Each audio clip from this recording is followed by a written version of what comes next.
Present. Councilmember Hidalgo Faring. Here. Councilmember Martin. Here. Mayor Pro Tem Rodriguez. Here. Councilmember Waters. Here. And Councilmember Yarbrough. Mayor, you have a quorum. Thank you. We haven't heard from Councilor Yarbrough. I think she'll probably be here in a few minutes. Can we stand for the pledge, please?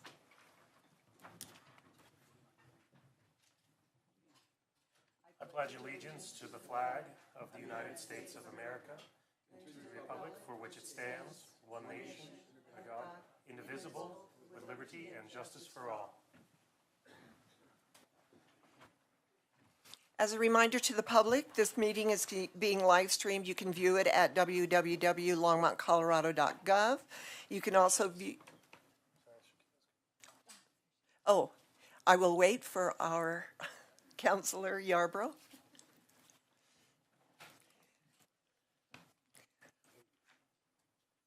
Don, will you show the record that Councilor Yarbrough is present? Absolutely, Mayor. Thank you. So you can view this at the live stream at www.longmontcolorado.gov and also at LPM, longmontpublicmedia.com. It's also on Comcast Channel 8 and 880. Anyone wishing to speak at first call at public invited to be heard, you need to add your name, his or her name, to the list outside the council chambers, and only those on the list will be invited to speak at the first public invited to be heard. However, speakers who do not place their names on the list will still have the opportunity to speak during the public hearing items this evening, or at the very final call public invited to be heard at any item at the end of the meeting. May I have a motion to approve minutes? Thank you. These are the September 13th, 2022 minutes. Do I have a second? Second. So it's been moved by Councilor Waters, seconded by Councilor Martin. Let's vote.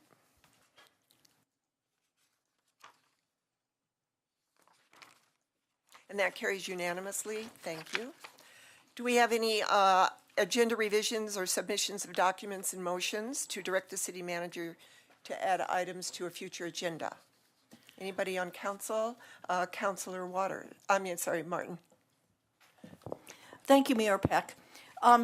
Yes, last week at the end of the meeting, I mentioned that we needed to return to Vision Zero. And I was told by the staff that they were on it and I didn't need to make this motion today.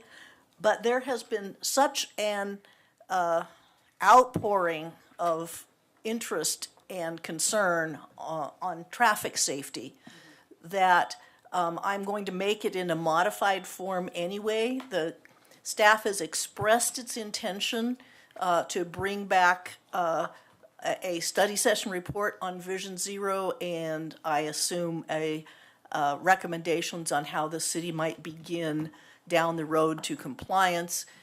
What I would like to move is that next week or the following week at the latest, we have a target date for that presentation. So you guys get to figure out how long it's going to take. We need to know so that we can talk to people and tell them how fast progress is going to be made. I'll second that motion. Thank you. Do we have any discussion? I do know that Vision Zero has been being worked on at DRCOG constantly, and I also know that Phil Greenwald has been working on it, and it could be coming back to us in the master plan, which is coming to council shortly before the end of the year. So I don't know that I'll vote for this because holding them to a target date, because I think that Phil is trying to work along the dates that coincide with DRCOG and the state on Vision Zero. Does everybody know what Vision Zero is? It is a plan to reduce the number of highway deaths that are triggered by accidents. Pardon me? It's not just highway. Oh, I'm sorry. Vehicular deaths. Are there any other comments? Councilor Waters. Thanks, Mayor Peck. I am gonna vote for this. I understand there's you guys have lots on your plate. But I'm with Council Member Martin in terms of trying to respond to questions. We had lots of very thoughtful input a week ago. We've had a fair amount of correspondence sent, all of it equally thoughtful. Nobody trying to push for things that aren't reasonable. But there's a clear concern. I think it's well placed, and I would prefer not to be in a position to say, yeah, well, we're going to do this, but I can't tell you when. I can't tell you where it falls in terms of other priorities, how urgent the staff feels it to be. So having a date or a time frame would be really, really helpful to not leave that to chance. Councilor Martin. Thank you, Mayor Peck. I don't think that there was anything in my motion that would imply that the staff cannot take into account the progress of our partner agencies. Okay. So if they have a timeline, we can align with that. I don't have a problem with that. I would like to know that that's what we're doing. Okay. Seeing no other comments, let's vote. So, Mayor, Yes, if sir. I can clarify, the motion was no later than 2 weeks, we bring you a date as to when we can present. Okay. Can you do that? Does that align with what Yeah, we're we're already just doing? getting a date, so we'll get with Phil in terms of what he's working, and he will identify the date, and we will let you all know what we're scheduling is the way I understand it. Okay. And thank you for your comments, councilors. I will vote for this as well.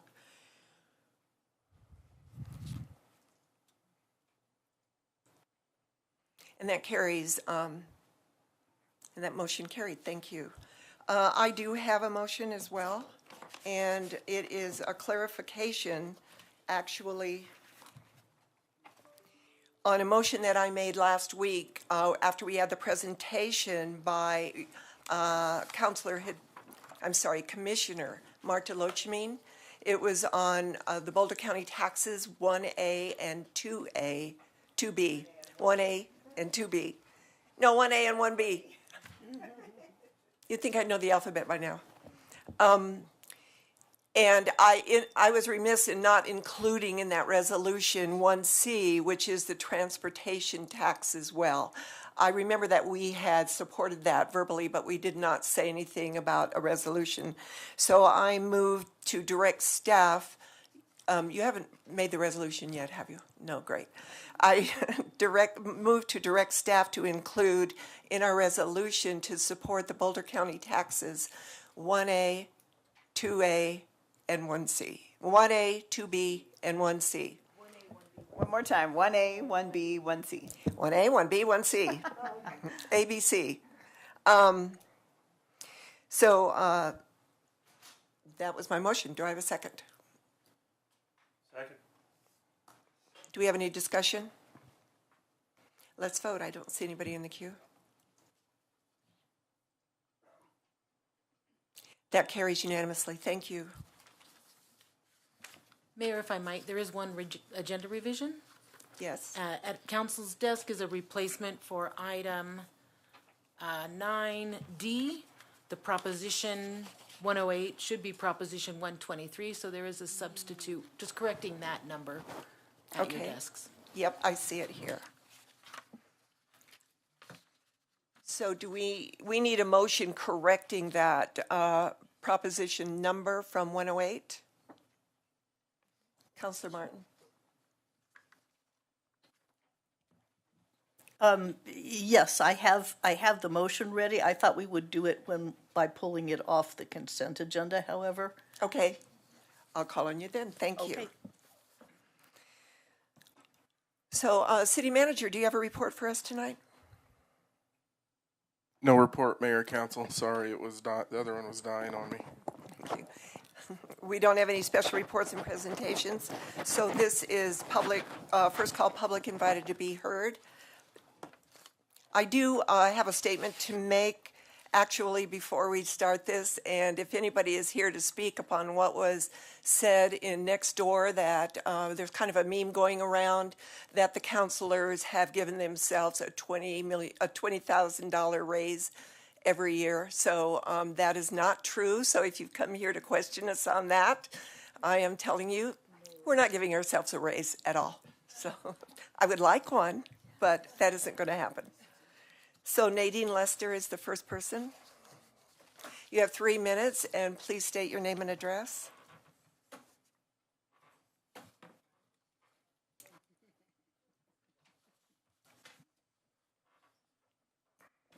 Okay, good. All right. Thank you. Good evening, Mayor Peck and council members. I'm Nadine Lester, 1517 Mayfield Lane. I'm here to speak about 2 items that are coming to your attention tonight: our city's zero waste resolution and the city budget. First, I hope you will support version B, alternative 2 of the zero waste resolution. I believe the goals are realistic. Yes, I think we can divert 75% of Longmont's waste by 2030, and I think we can achieve 95% waste diversion by 2050. At the Latino Chamber of Commerce event, where I volunteered for Sustainable Resilient Longmont's Zero Waste team on Saturday, I helped folks sort their trash into recycling and composting bins. I saw firsthand how younger members of our community are very much accustomed to recycling and composting their trash. Sorting the stuff is part of the day's routine at many schools and workplaces. I mention this because while you may hear from a few folks that zero waste and composting facilities are problematic or some kind of weird imposition, a lot of young and busy people who don't often contact their city council think it's very normal. The need for zero waste is obvious to them. Please encourage their efforts and move our community forward by approving version B, alternative 2 of the Longmont Zero Waste Resolution. Next, I'd like to ask you to remember our town's natural resources needs when you consider next year's budget. I think the Rogers Grove Bank Swallows debate illustrates how there's always a bigger picture when we make development plans, no matter how worthy our goals may be. What's the impact of any development going to be on the wildlife, the plants, as well as the human population of Longmont? The fact is, we share our earthly home with many other living things, and we need to manage our open space and natural areas with expertise. Our population has grown, and our city's natural resources team has not. When it comes to taxpayer funding, our citizens have indicated many times and clearly that our wildlife habitats, natural areas, trails, parks, and open spaces deserve as much consideration as any other quality of life amenity in town. Thank you all for everything you do for our town, and I hope you have a good evening. Thank you, Nadine. Next up is Jamie Simo. Simo.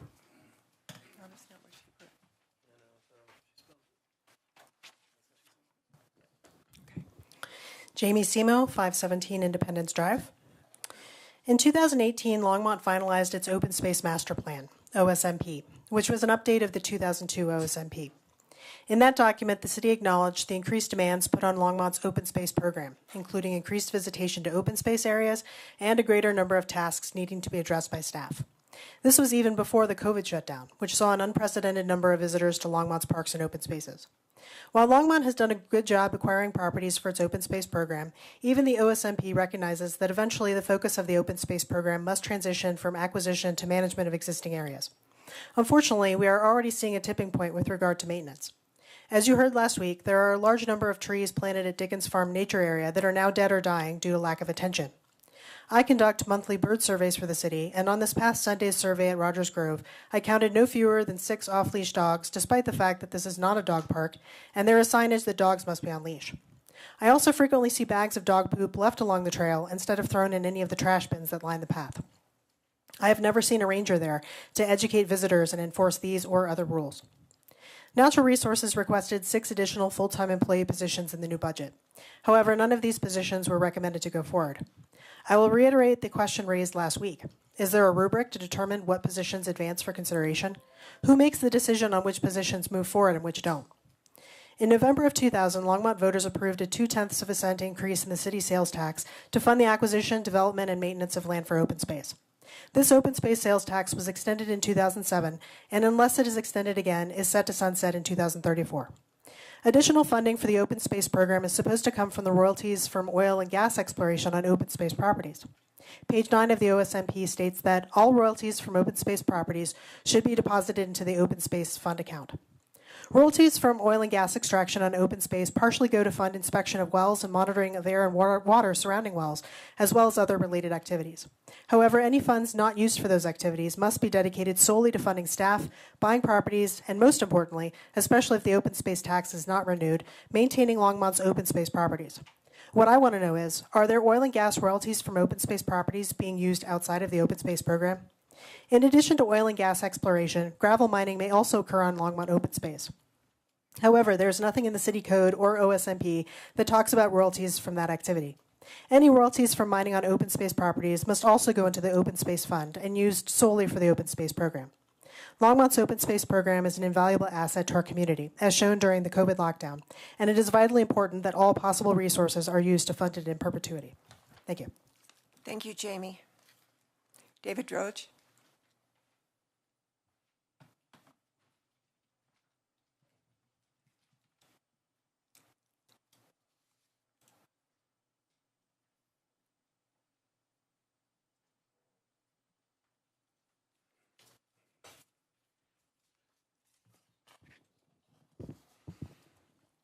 Hi there. I'm Dave Droge. I live at 4217 Florentine. I'm here tonight to talk about the unreasonable noise ordinance 02022-31. I feel that it is insufficient, and I'd like to just quickly read it. Just take a second. Motor vehicle noise from a licensed non-commercial motor vehicle audible 300 feet from the source of the sound. Motor vehicle noise means noise from engines, exhaust systems, and brakes. Our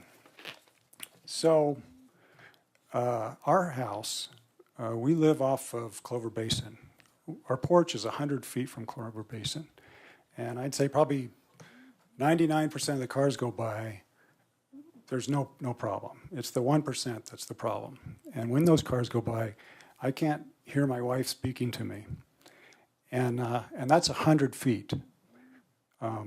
And I would guess, I think that, so we have an outlot beside us, and I don't know that that's probably very common. I'd expect that most homes in Longmont are closer than 100 feet.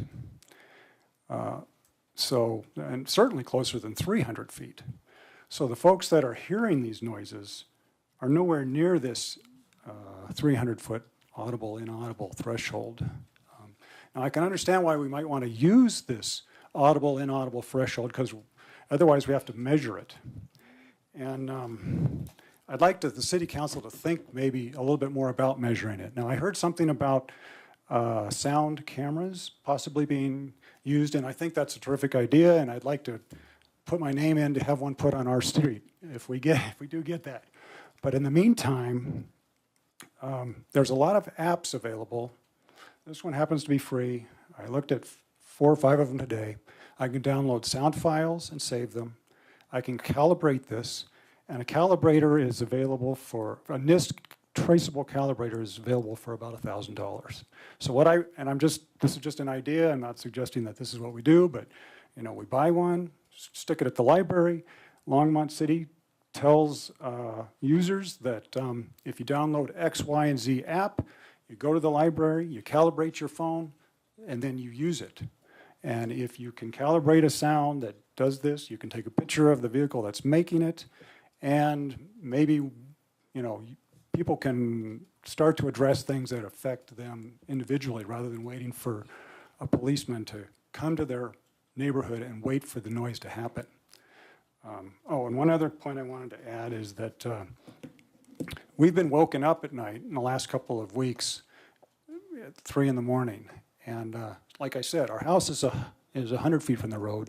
Inside our house, we are inside our house 100 feet from the road. And we still can be waken up. And so that's all I have. Thank you. Thank you, David. Bev Bowman. Bob Bowman, sorry. No problem. Good evening. My name is Bob Bowman, and my address is 1232 Vassar Court here in Longmont. I'm a member of the Board of Directors of the Longmont Pickleball Club. My hope this evening is to continue to impress upon the council the importance of supporting the Longmont Parks and Recreation budget and hopefully earmarking funds towards the development of more permanent pickleball-specific courts throughout the city. As you've heard before, pickleball is the fastest growing sport in the U.S. According to the National Sports and Fitness Association, nationwide there are 4.8 million players with an average growth rate of 11.5% per year over the last 5 years. The average age for players is not old like me, but is 34 and dropping as more and more schools are adding pickleball to their curriculum. With what is estimated with over 1,800 pickleball players in Longmont and growing exponentially each year, there is a definite need for additional pickleball-specific courts, not somewhere down the road, but now. Several years ago, the Longmont Parks and Rec Department, with financial support from several members of the local pickleball community, turned 2 relatively unused tennis courts located at Hover Park into 6 permanent designated pickleball courts. Today, these courts are frequently overcrowded with players of all ages, sexes, and races participating in open play and rec department lessons. These 6 courts are not only available at no cost, but they're actually generating income for the city through both lesson and court rental fees. The Longmont Pickleball Club is successfully working with both the Parks and Rec Department and the Longmont Tennis Association to identify additional locations to develop full-time pickleball courts, but city funds are required to resurface, line, and provide permanent nets.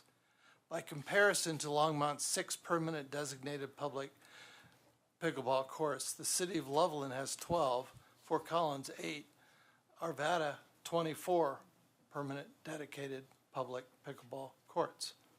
According to the website Global Tennis Network, there are 48 permanent designated permanent public tennis courts in Longmont, serving a low to no growth tennis community. Longmont has only 6 permanent designated pickleball courts, serving a large and fast-growing pickleball community. Your support and direction to the City Parks and Rec Department to address the immediate need for additional full-time permanent designated pickleball courts in Longmont will be appreciated. Thank you. Thank you, Bob. Jim and Erica Hallberg.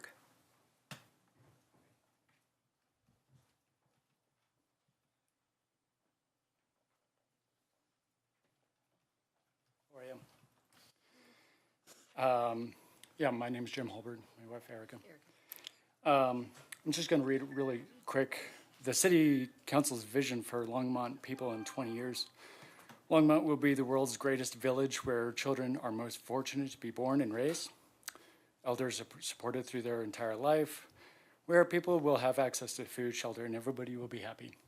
That's really lovely. However, we've been here over 15 years, and we've seen the crime escalate and skyrocket. And based on that agenda of the next 20 years, what you envision is not happening. And it's very unfortunate. The car thefts are out of control in our neighborhood.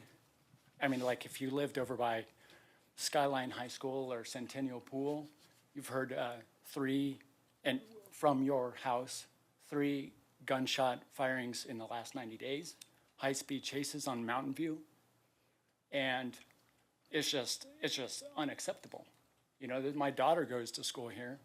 We wanted to raise our family here, but the level of crime throughout the city, from people I've talked to, going to Chipotle on 17th, you know, it's just not the city we envision living in.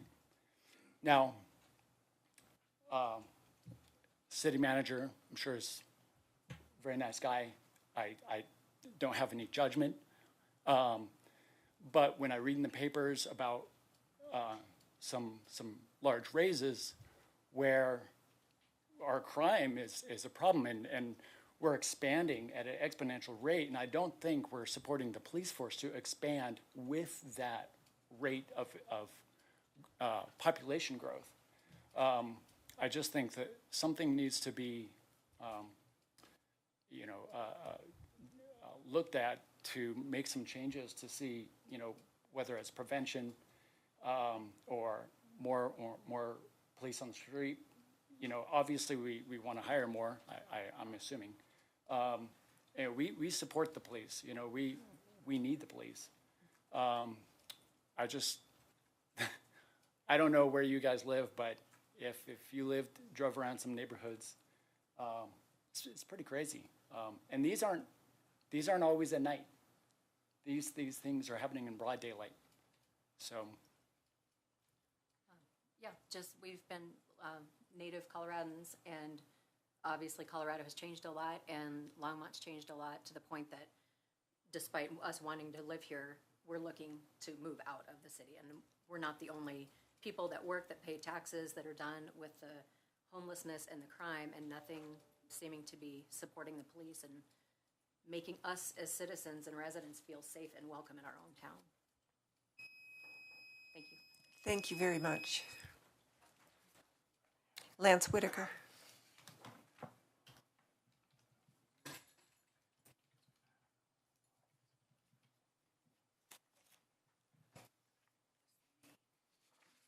Thank you, Mayor and City Council. You're going to have to forgive me on this National Day of Forgiveness because I'm working off bullet points today. My name is Lance Whitaker. I live at 1750 Collier Street, as you all know. I've been a resident for 40 years. A voting libertarian. Long live the porcupine. Today is National Chocolate Milk Day, so everybody enjoy your chocolate milk tonight. A special shout out goes out to Deborah Williams, my new Zoom friend. Thank you for your support. Me and Glenn recently had a meeting, and while we didn't talk about marijuana hospitality, we did get to talk a lot about Kensington Park and making it a safer park, and had come up with a couple maybe solutions that you may want to talk to him on. He had mentioned that I could start this business without a hospitality license, and I don't know if it was more of a statement or a question, but I figured I'd clarify today. The reasons why I would not want to start without a hospitality license is A, it would attract customers that I do not want, namely kids. There would also be limited hours due to city regulations involving school hours. And frankly, I just don't want to be someone's after-school babysitter. I'm probably not very good at that. The customers I do want to attract would be parents who smoke but do not want to smoke in front of their kids, and maybe need a place to relax and unwind before they go out to dinner or a theater or other entertainment. People who smoke in cars and parks because of rental agreements. They have nowhere else to go. They end up in parks or in their cars, which is not a very good idea to be smoking in cars.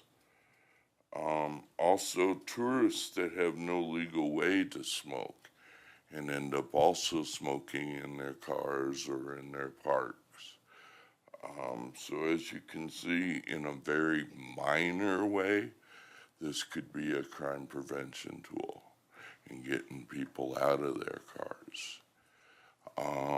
Anyone wishing to, speak either for or against marijuana hospitality can freely come by my house anytime. I live at 1750 Collier Street. which is right in the middle of town. Thank you, Lance. Thank you, Mayor. Randy Mormon.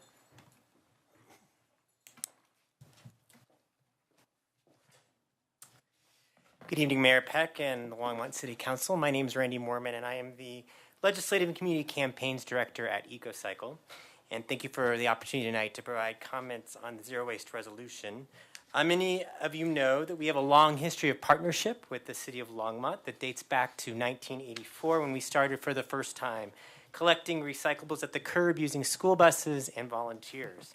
I am proud to see how much progress we have made since then. And your efforts have paid off, making you the third highest residential recycling and composting rate in the state at 42%, according to EcoCycle and Coperg's annual State of Recycling and Compost report. You are a model for other cities, including mine, the city of Arvada, where I serve on city council. We look to you and not that other Boulder County city. Setting goals is extremely important. The Intergovernmental Panel on Climate Change has stressed the role that cities like Longmont can play in reducing greenhouse gas emissions. We don't have time to waste. Recycling and composting are one of the most effective and efficient actions we can take at the local level today, and everyone in the community can participate.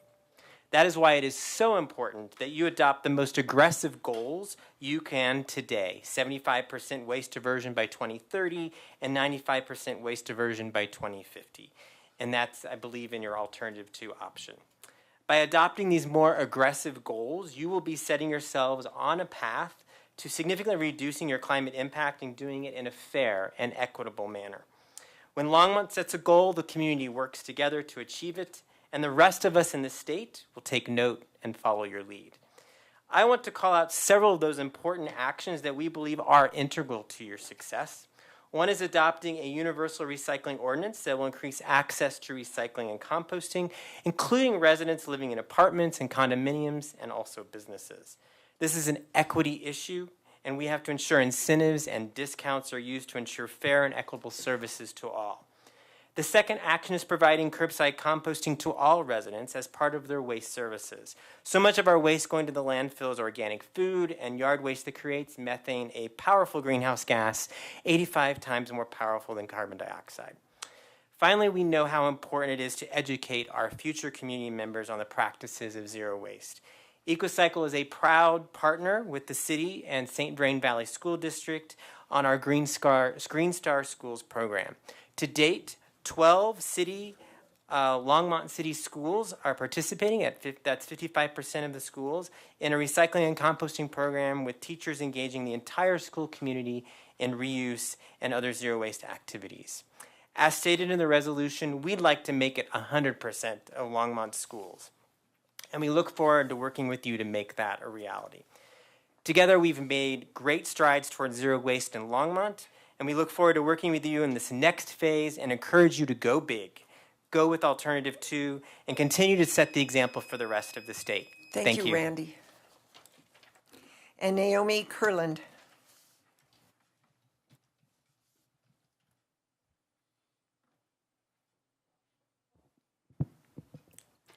Good evening. My name is Naomi Kurland, and I live at 2073 Goldfinch Court. I am the board chair for Sustainable Resilient Longmont and SRL's Zero Waste Committee. This year, our committee secured a Boulder County grant to increase waste diversion at multicultural festivals in Longmont through zero waste education. Nadine mentioned volunteering at one of those last weekend. We also host monthly community cleanups in city parks and greenways. We are committed to seeing Longmont improve our waste diversion by empowering residents with more opportunities to do so. We have participated in multiple feedback sessions with city staff on the zero waste resolution, and we are very happy to see the hard work of all involved culminate in the drafts that are being presented tonight. Sustainable Resilient Longmont and EcoCycle members are wearing green tonight to show our support for the revised draft of the new zero waste resolution, particularly that second version being presented tonight. We are also looking forward to seeing a draft for a universal recycling ordinance from city staff by the end of this year, which will help make some of the goals stated in the zero waste resolution into real city policy. We know that the update of our city's zero waste resolution is the first step towards a zero waste Longmont, and we will be there every step of the way to support policy that upholds the new zero waste resolution, such as the development of a universal recycling ordinance.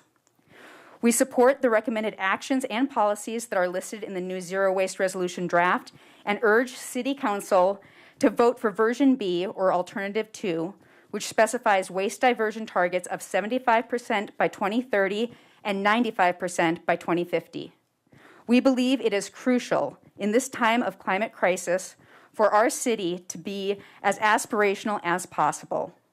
If we set our goals as high as we could possibly be achieved, we communicate our strong commitment to a sustainable future for Longmont, and city staff will be further incentivized to design public policy for maximum impact. Tonight, you have the opportunity to shape the future of our city's waste policy. Please vote yes on version B of the zero waste resolution and help make Longmont a beautiful place to live for generations to come. Thank you. Thank you, Naomi. So that ends public invited to be heard. Is there anybody in the audience that would like to speak? Seeing none, I close public invited to be heard. Oh, of course. Thank you, Mayor Peck. Here's my inquiry. We've heard in multiple meetings from our pickleball community asking us to allocate funds to expedite the development of more pickleballs. So my question really, I guess, is to staff. Is anybody following up with our pickleball community to explain the $18 million that we have backlogged for park development, which is would take 20 years to clear without additional staffing? I know you have a plan for this, but this is not a matter of additional budgeting of capital funds. It's a matter of staffing this in a way that gets the funds out. And then what's the process? Starting with public engagement and listening to what the priorities are, community by community or park by park. We keep going through this, and I think we owe it to them to explain where we are. So if we don't put more money into a budget for pickleballs, it's not because we don't care about pickleball, because we've already put $18 million in the budgets that aren't getting moved into the field. And you have a plan for doing that, but I think we owe people that information. So thank you for that. I am suggesting that during council comments tonight, let's discuss it as a council very shortly and decide if we want to make a motion to move this forward as far as community conversation and explanation, not necessarily in the budget process. So we are now at the consent agenda and introduction of readings by title. I do want to make a statement here, though, before we do this. The last two council meetings were very long, very long. And we have a lot of people in this audience and on this council who have to go to work tomorrow. So I am going to hold everybody to the 5 minutes discussion on each topic. So please make your comments concise and your questions concise so that we can move through this agenda in a timely manner. So, Dawn, would you read the consent items on the consent agenda into the record, please? Absolutely, Mayor. The ordinances on this agenda will be on second reading and public hearing on October 11th, 2022.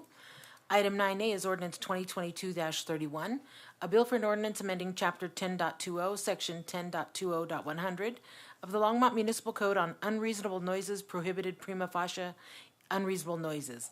9B is Resolution 2022-143, a resolution of the Longmont City Council approving the funding award agreement with the Colorado State Patrol for the Beat Auto Theft Through Law Enforcement Task Force. 9C is Resolution R22-144, a resolution of the Longmont City Council approving the intergovernmental agreement between the city and Boulder County for parent education services. 9D is Resolution 2022-145, a resolution of the Longmont City Council urging Longmont residents to vote yes on Proposition 108, which is correctly stated as 123, dedicated state income tax revenue for affordable housing programs on the November 8th statewide election ballot. And 9E is approve Housing and Human Services Advisory Board recommendation for an affordable housing fund loan for the Zinnia permanent supportive housing project. Thank you. Do we want to pull any items from the consent agenda? Councilor Waters. Thanks, Mayor Peck. I wasn't going to pull an item. It would help me. I'm not challenging your authority as the mayor to impose Rule 4 of our rules and procedures, or 25B or whatever the number is. I'm just curious about why tonight, with the budget discussions and things that are on this agenda, why tonight as opposed to other nights? I guess my point is that we've all read the budget, and 5 minutes is pretty good time even for the U.S. Congress to be able to make their point, ask their question, and move on. So I don't mean to be argumentative. When we're debating, I get that, to put a limit on it. But when we're trying to learn something, it just seems to me that we are obligated to the public to be as informed as we need to be to make good decisions. That's why we're elected. And to constrain that, if you can learn what you can in 5 minutes and then do the best you can with that, just seems inconsistent with what we're trying to do with this idea of studies. That's all. So, thank you. Councilor Martin. Thank you, Mayor Peck. I would like to pull item D for discussion. Thank you, and I'll pull item A. And with that, I move the consent agenda minus item A and item D. All those in favor, let's vote.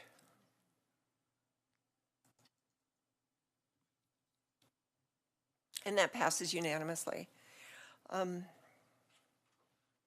we're going to move on right on to ordinances on second reading and public hearing. Does anybody need a break up here? We're good to go? Okay. Item A is an ordinance 2022-34, a bill for an ordinance making additional appropriations for expenses and liabilities of the City of Longmont for the fiscal year beginning January 1st, 2022. Are there any questions from council? Do we have a staff report on this? No. I'd like to open public hearing. Does anybody want to speak on ordinance 2022-34? Seeing none, I'll close the public hearing. Can I have a motion from a council member to move this?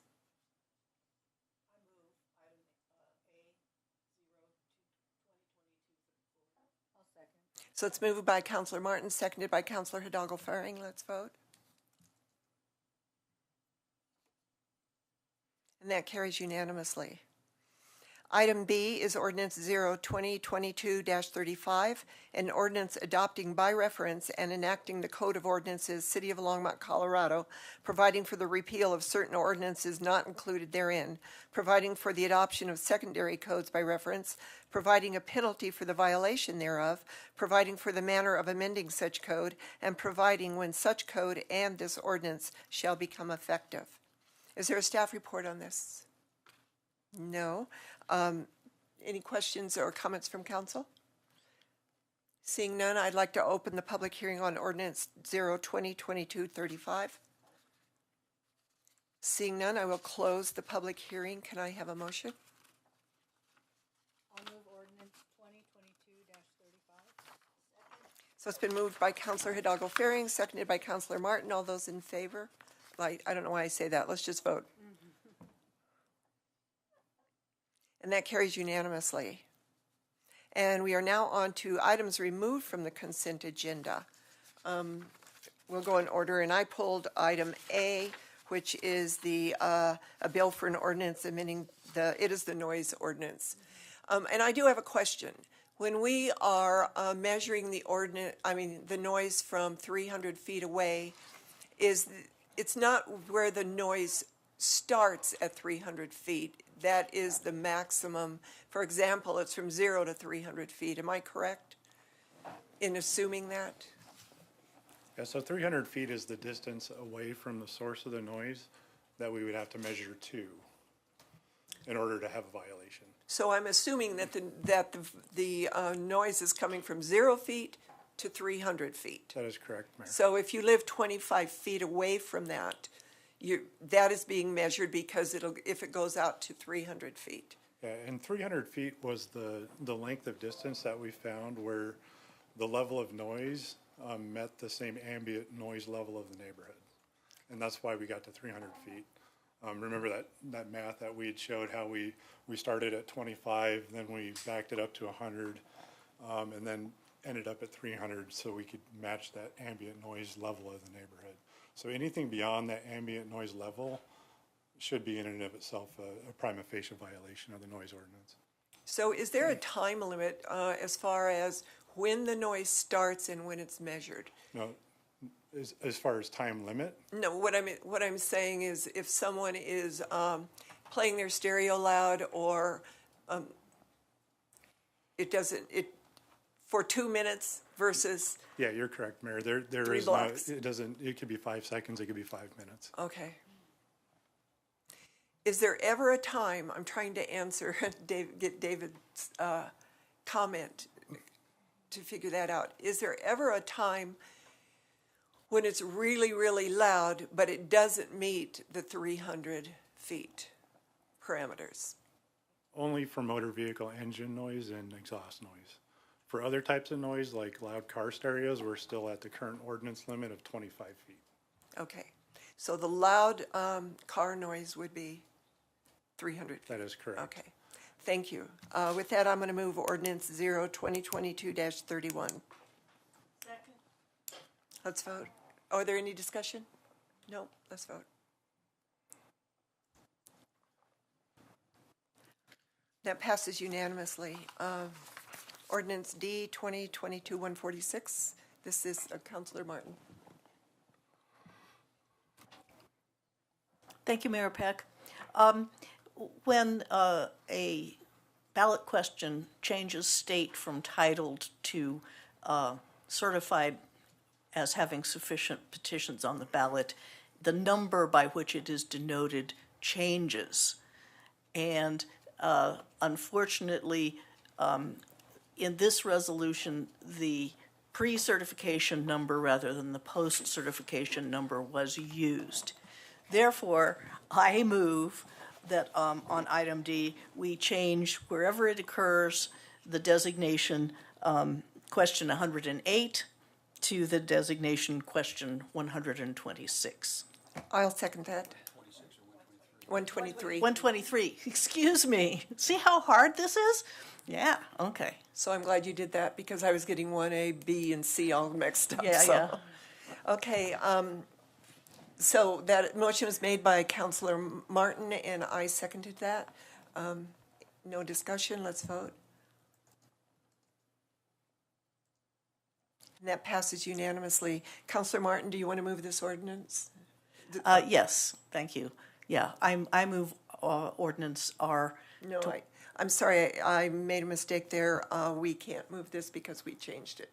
So we don't want to move the 108. Somebody else has to do it. That's fine. You can move it as amended. Oh. I move ordinance D, or the resolution D, R 2022-145 as amended. Thank you. Okay, it's been moved by Councilor Martin, seconded by Councilor Yarbrough. Let's vote. And that passes unanimously. So, thank you. We are now at general business. This is going to be our 2023 budget discussion and first public hearing. Good evening, Mayor and City Council. Teresa Malloy, Budget Manager. Get our presentation up here for you. If I sneak in here and share that. Thank you.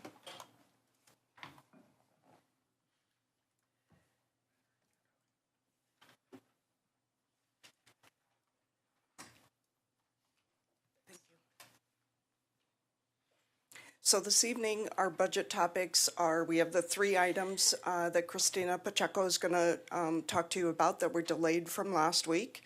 Then we're going to talk to you about our priority-based budgeting and our 2023 budget, our financial policies, and the public safety take-home vehicle program. And we also do, per our city charter, have to hold our first public hearing and we'd like to leave it up to council whether you want to do that before we have these items the staff wants to present to you, or after. Either way.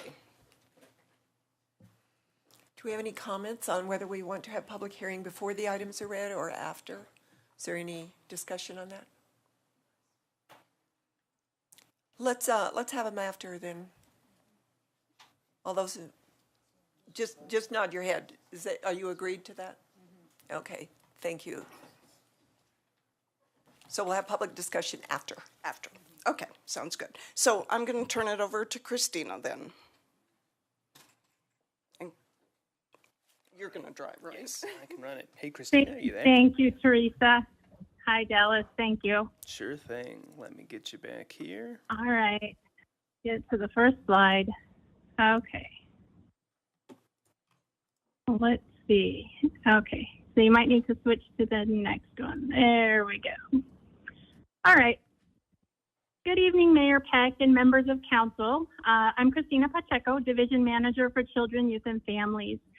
Tonight, I'm here to talk about our early childhood and mental health budget requests for 2023. I have a few slides to present, and then I'd be happy to answer any questions. So let's go ahead and start with this first slide, early childhood education.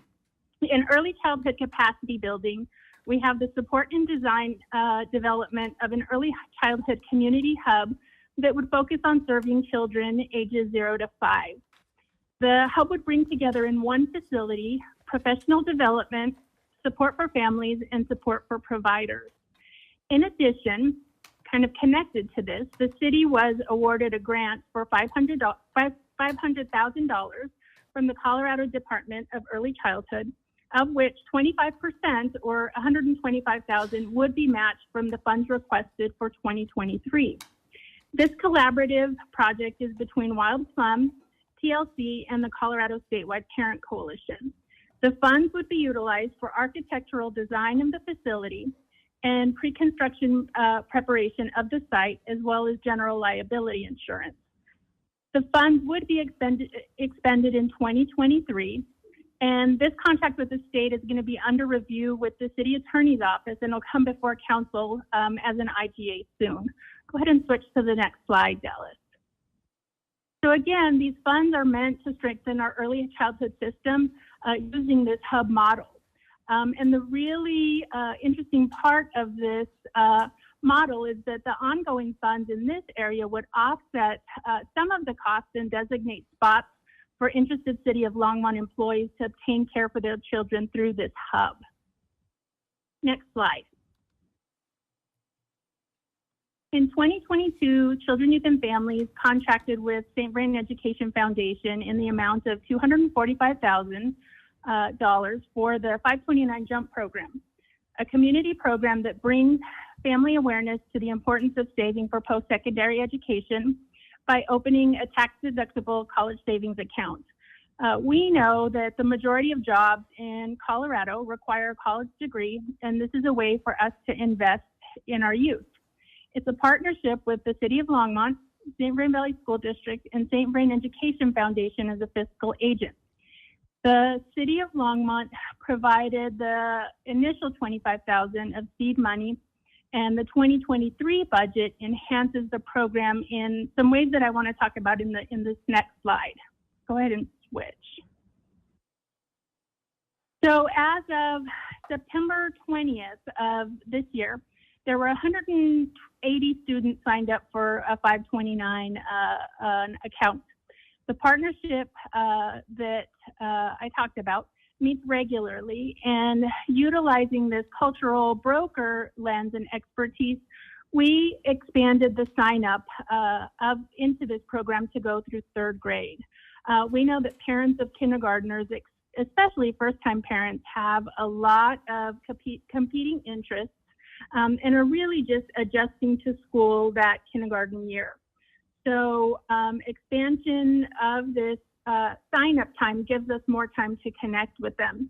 And we also, Children, Youth, and Families also does some programming in schools at that 2nd and 3rd grade level. So it's another way to tie in the work that we're already doing. So next slide.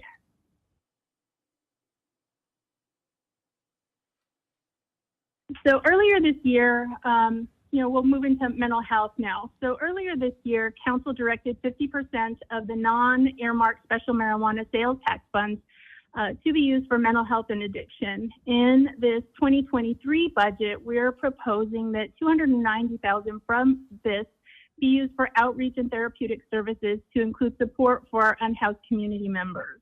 The City of Longmont has been working on mental health and addiction even prior to the pandemic, but with COVID, we also saw an even greater impact in these areas. Next slide. So as a response, what we did is we held a virtual mental health conference in December of 2021,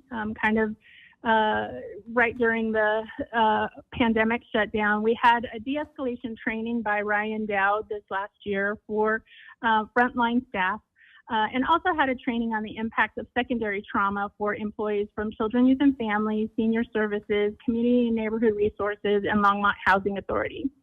It's also our intent to convene the SAM task force again, now post-pandemic, to begin to leverage mental health and addiction work that's occurring community-wide, so that we can best use the resources that we have. So with that, those are the slides that I have that just kind of give an overview of what we're talking about in these two areas, and I'd be happy to answer any questions.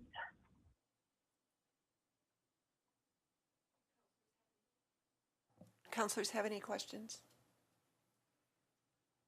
Seeing none. Is this the end of your presentation, Christina, or? It is, yeah. I'm just here to answer any questions if you have any. I think they're good, Christina. I think we're all good.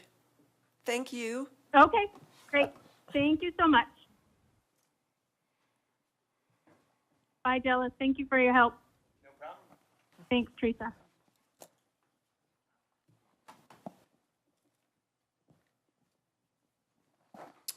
So in your council packet, we did give you a history of our priority-based budgeting through the years. I wasn't planning on going through that, but what I do want to kind of take you through at a very high level is just a brief overview of our process, because it is a multi-step process that kind of builds on each former step. So the first step is to identify the right results. And those really are out of our Envision Longmont master plan. And then the next step is to define and value those results. And what we mean by value those results, that was a community process that we did in 2018, where we asked the community to place a value on these results relative to each other. And the percentages that you see on the screen here for these results are the outcome of that community process. And this plays into and is utilized in our scoring process. It's how we weight the scoring, which then really weights the scoring based on that community process. So then the next step is to score the city programs, and that the score is multifaceted. There is a component for how well the program influences those results, and then there is basic program attributes, things like is the program mandated, and if so, at what level? Is it a federal mandate, a state mandate, a local mandate? How many people does the program support throughout the community? Does the program generate revenue? So those are the types of basic program attributes, and so each program is really scored for its result influence as well as the basic program attributes, and then what we get is a prioritized list of city services in quartiles, and this graph, and unfortunately it is kind of small, but the top graph really is showing you our 2023 proposed budget. The darker blue is the 23 proposed budget versus the 22 adopted budget, the lighter blue by quartile, quartile 1 through 4. So quartile 1 are those highest scored programs, those that most align with the results and that scored the highest for the basic program attributes. And really what we wanted to point out is that a very large portion of our 23 proposed budget, as well as the 22 adopted budget, supports are in programs that are in that quartile 1. So very strongly aligned with our priorities.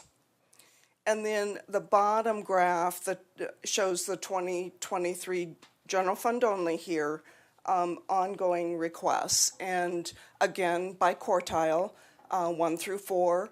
And again, quartile 1 has the most cost in it. So we're putting funding, additional funding to those very high ranked programs.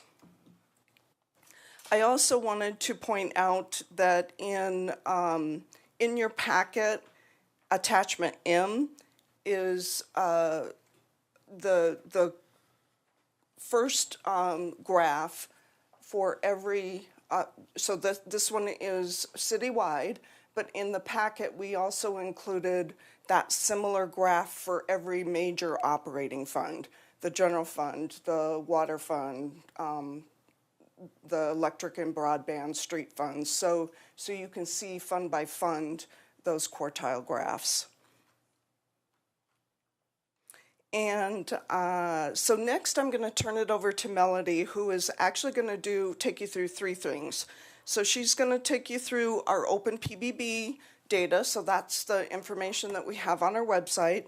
She's going to walk you through how we incorporated equity into our program scoring, and then she's going to show you our more detail on our 2023 budget requests and how they align with the quartiles and the equity scoring. Teresa, before we move on, do counselors have any questions or comments about these graphs, what went into the quartiles, and what were in each level? I do have one question on quartile 1. Can I assume that those are all of the programs that actually operate the city, water, sewer, that keep the city going? So Melody is much more intimate with these programs, and I'm going to have her come up and talk to you about the quartile ones, but yes, okay. I mean, basically. Thank you.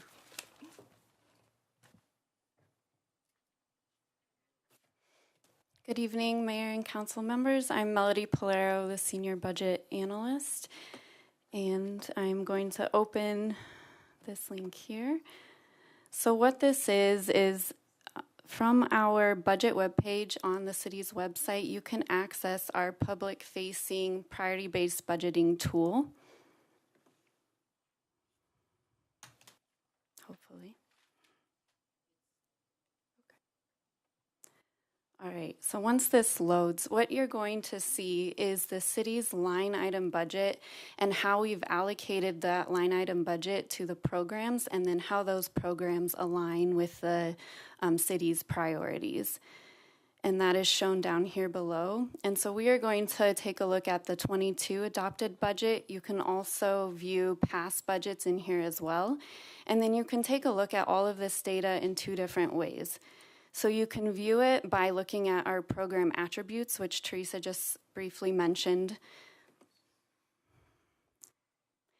And those are listed across the top here. And as you can see, we've now included equity as part of that program scoring within the program attributes.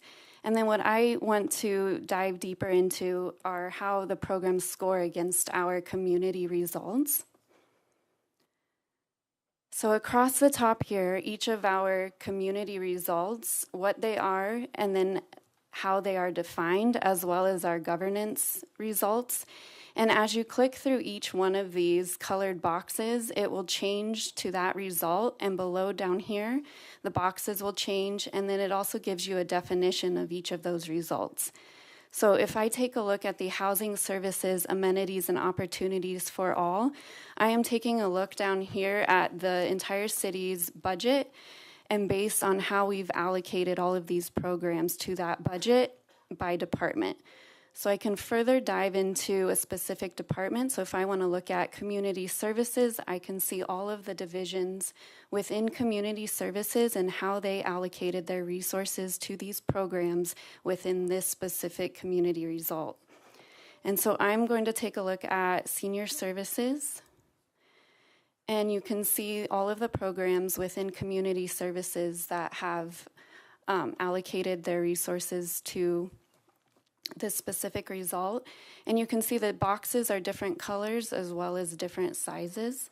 So the darker shaded the boxes, the higher that program scored against the result. And if you hover over the different boxes, you can see that this had a score of 4. And I can come down to this lighter colored box and it only scored a 2 against this community result. And then the size of the box is represented by how much we're allocating to that program in total. So you can see senior-led activities we're only allocating $25,000 to, but basic needs, information, referral, and assistance, we're allocating almost $340,000 to that program. And then for specific program information, you can select any program. It provides a description of what that program is, the total cost, again, that we've allocated to that program, and the number of FTE allocated to that program. And this breaks it out by personnel costs as well as non-personnel costs. And then we can select positions, and we can take a look at which positions we've allocated to this program. And then we can also look at the operating costs by line item budgets that we've allocated to this program. And then we can click back to where we started and take a look at any other programs. And then I wanted to just show you real quick, we talk a lot about quartiles and where programs fall within a quartile. And you can view that as well by selecting this overall tab. And then I can come back to that same program I was just looking at, and I can see that it received a rating of quartile 2, so it's a fairly highly aligned program within this community results. Any questions on that before I move forward? Okay. Seeing none, I think we're good to go on. Thank you. All right, so now the next slide I want to talk about is how we included equity into our priority-based budgeting process. So in the 22 budget, we created equity insights based off of our equity team's definition of equity. And we asked departments to take a look at all of their priority-based budgeting programs or the services that we provide and think about how those services really play a role into these equity insights that we defined. So that was what we did in 22. And then as part of the 2023 budget process, we turned those equity insights into a basic program attribute. So with the help of the equity team, we created a scoring matrix kind of off of those equities so that we could actually incorporate an equity score into those programs. And then we asked departments to take a look at each of their programs and take a look at that scoring and tell us how equity is a part of each of those programs. And once we've did all of that work, we created a peer review team. And the majority of the members on that peer review team were equity team members. And we had a lot of great conversations about how those programs scored against that equity component. And we've provided in your packet a reprioritized list of programs that now include that equity component. And then we highlighted the specific programs that either moved up a quartile or down a quartile that now have that included. Okay, so these next set of slides that I want to share is really a look at how the funded 2023 budget requests ranked at a program level against not only a quartile alignment, but also by that equity score.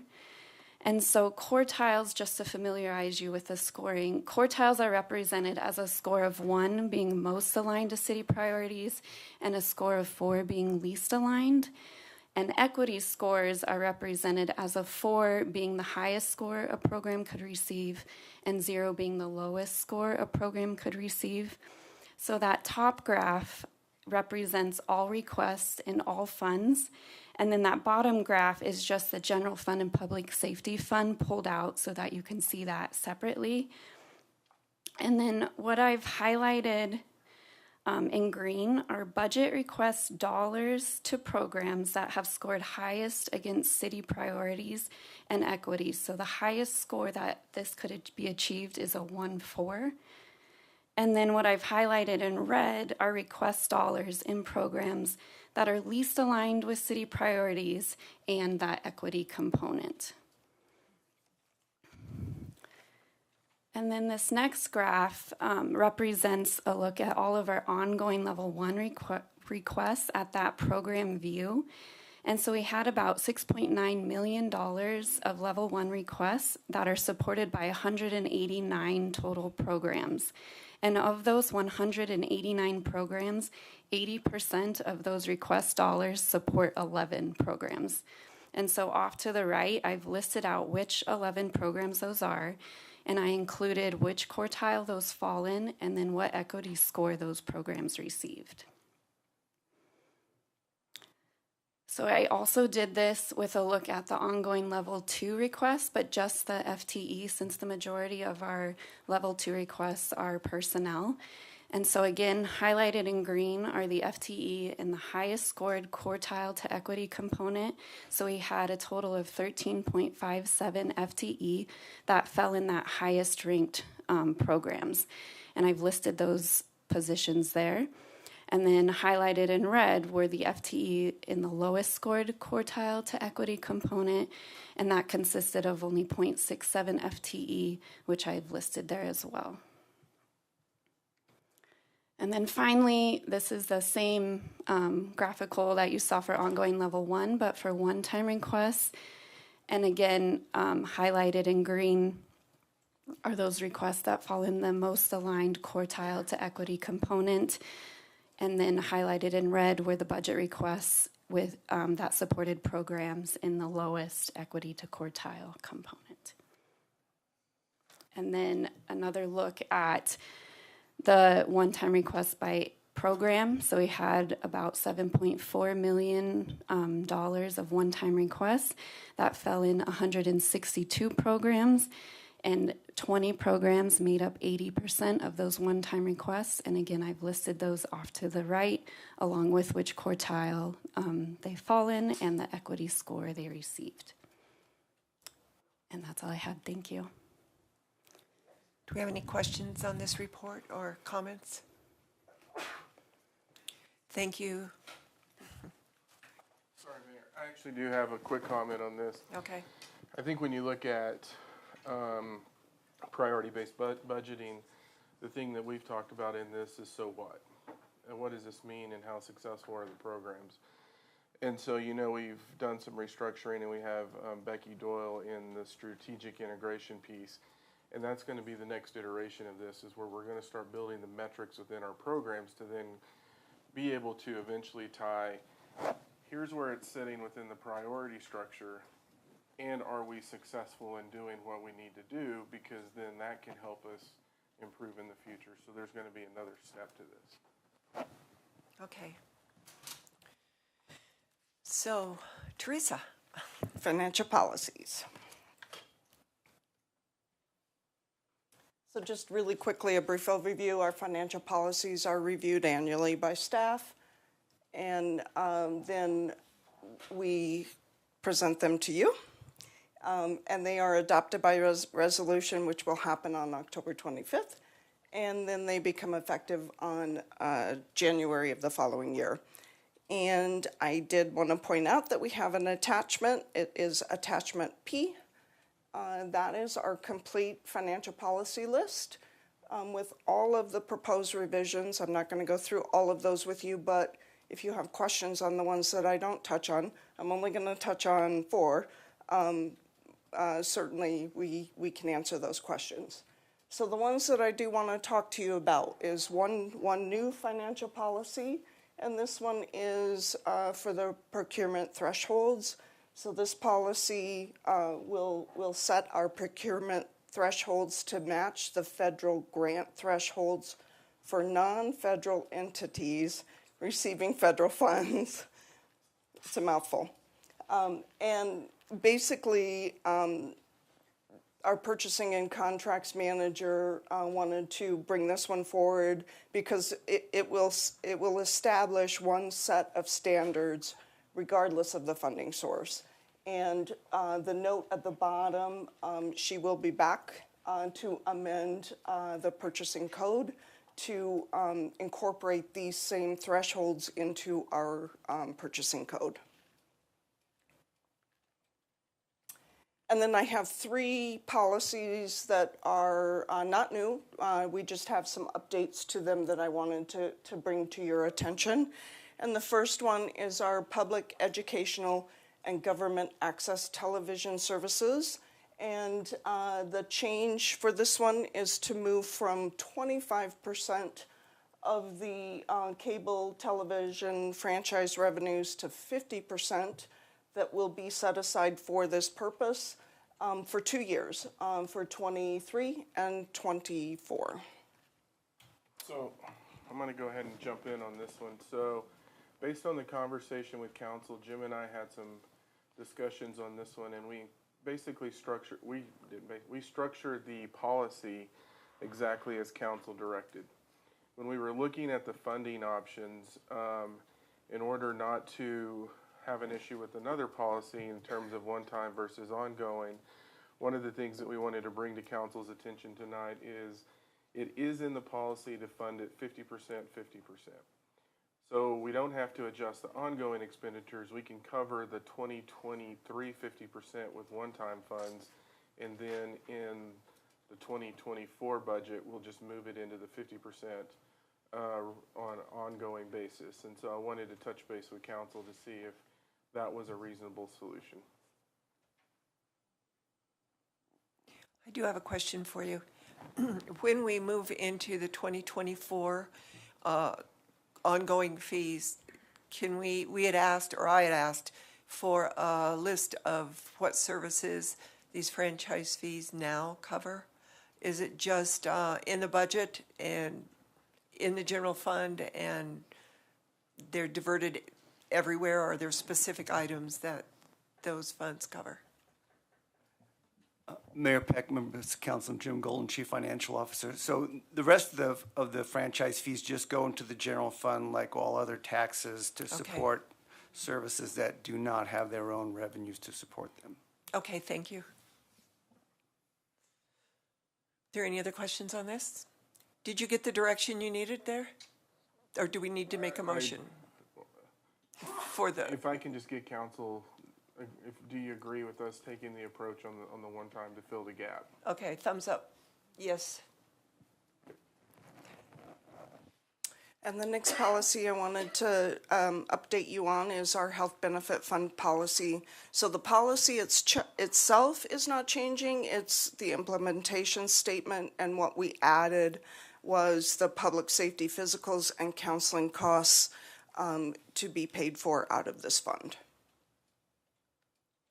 And then finally, the special marijuana sales tax policy. So this one just follows along with that direction by council to place the other 1/2, transfer that to the general fund on an ongoing basis, and it needs to be used for mental health and addiction programs. So that is it on our policies. Do you have any questions on any of the other ones that are included in our attachment? I don't see anybody in the queue. Is that attachment available to the general public? We do, we'll put that out there on the website where we have all the other council communications and attachments and presentations, yes. Okay, thank you. Okay.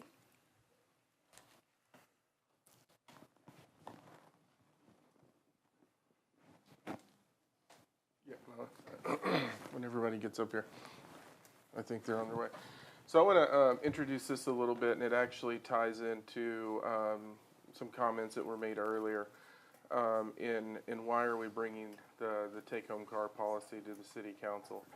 The first thing I wanted to say, and you know, over years it's hard to quantify numbers, but since 2017 we have increased the number of police officers. Now we've actually had other increases in terms of corps and lead beyond this.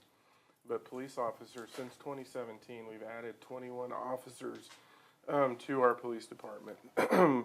In talking to Zach earlier, this is where we were clarifying some numbers. We're authorized, we believe, up to 165 officers. So if you look back when we brought the to some information that we had when we asked about the increase to the public safety sales tax, and we looked at a formula to figure out how many officers do you need. Based on, Jim pulled it up, based on 100,000 population, we needed about 161. So we're right at that mark. The challenge that we're having when we look at our officers is that we have that many authorized positions, but we have a lot of vacancies. And when we look at the vacancies, there are a number of things that are coming into play. We can talk about just, I think nationally, cities across the nation are having difficulties hiring police officers. You all have probably seen that in various national news stories and things like that. So that's one issue that we have. When you take that into account and you start adding competition in terms of what we're seeing from other jurisdictions, it's just adding to the difficulty in this. And as we were having the conversations, and I would say that I know all of the command staff, whether it's Zach or Jeff, and I know Dave Moore spent some time on this, Jason Moultrude, I think JB, James Brown spent some time on this. What we were really starting to see is this was something that people were bringing up in the hiring process. And when we really decided to look at this is when we had a couple of applicants that this was a point that, do I take a job here for this or do I not take a job here? And they went to where they had the take-home car program. So when you look at the number of officers we have, we're really having to look at what is the market in terms of what people are looking for to be hired. And this rose up. And so David Moore, Assistant Chief, will give you the presentation, but I just wanted to set that stage to say we have numbers. We just don't have the vacancies filled, and this is part of what we're trying to do in order to fill those vacancies, in addition to the other things that we've been talking about with Workforce of the Future and all of the other things that we're looking at as an organization, because it's exceptionally problematic here. We're seeing that same issue organization-wide. Mayor, City Council, thank you for letting us bring this to the meeting tonight. I'm Assistant Chief David Moore. I preside over the Detective Division, and I'll be presenting the information on the take-home vehicle program. So first, we're going to get into some benefits. Other agencies describe this that have the take-home vehicle program as invaluable, a force multiplier, priceless, and a morale booster. So our hiring in 2022, we have hired 21 officers to date, and we've reached pretty much the end of what we can hire this year. We might be able to get a couple of laterals toward the end of the year, but that's pretty much going to be where we're at. It takes 12 months to hire and train a recruit officer. It will cost $87,000 to train and outfit one recruit officer, not including the cost of hiring and recruitment. 22 officers as of this week. We actually went into the negative. 22 officers have left in 2022, and that would be an estimated $1.9 million impact based on that $87,000 figure. Our recruitment and retention challenges. So other agencies are paying equal or similar salaries. Some agencies are offering signing bonuses. Approximately 80% of the Northern Front Range agencies have take-home vehicle programs. We're losing applicants and officers to agencies with take-home vehicle programs. When we talk about a morale booster, we did a survey recently, 97% response rate, with 87% of those people saying they would take advantage of a take-home vehicle program. As for the Northern Colorado agencies, Fort Collins, Loveland, Weld County, Larimer County, Windsor, Frederick, Colorado State, Boulder County mostly has a take-home vehicle program, though it's not full. Greeley PD and Meade PD are going to take-home vehicles next year. So as a force multiplier, officers are ready to respond to calls for service when they hit the city border parameters. They're ready to respond to larger emergencies such as the Marshall Fire, King Supers, and the 2013 flood. In each of those, we actually ran out of vehicles. We had more officers than vehicles. We also have homicides and the critical incident team where we have multiple people that need to be called, kind of all hands on deck, and we run out of vehicles in those as well. Thousands of hours saved on loading, unloading, and fueling daily, equals more officers on the street. We have quicker responses to in-progress emergencies and quicker responses when extra staffing is needed. A lot of times when we're getting a lot of calls for service, one shift will call in another shift early. As for safety and staff, for staff in the community, there'll be more parking at the Safety and Justice Building for the community. It's pretty much non-existent Monday through Friday if you've ever been there. You can see the picture at the lower left there. That was taken today at noon. At 2 o'clock, the officers coming in, the whole new shift, which is our biggest shift, would have no parking based on your picture there. We have more officers on the street equals quicker response time to calls for service and a greater ability to be proactive. More available parking for professional staff and available spaces specifically in the secured underground parking. So some of our dispatchers and other records folk will get off after hours when it's dark out and have to sometimes walk to the street to get to their vehicle because they're actually parked off site. Officers' personal vehicles are not on site, and officers are familiar with their vehicles. So each vehicle, not all of them, but there are several different variations of vehicle depending on the year, buttons in different locations, different safety equipment and whatnot. They would be familiar with their vehicle and how it handles, because each vehicle handles a little bit differently.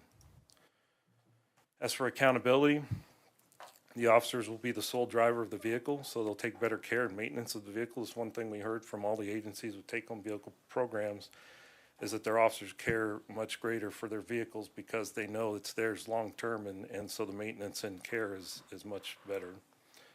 This leads to greater longevity of the vehicle. So although this is an 8-year plan, going from a 4-year rotation to an 8-year rotation on the vehicles, we believe we may even get more out of those on the ones that are lower mileage. And that's something that fleet takes care of. They look at maintenance and all that and mileage before they determine that. So that's just an anticipated thing. We don't have any hard data on that right now. Strict take-home vehicle policy to avoid potential for abuse. We would have a 25-mile residency restriction.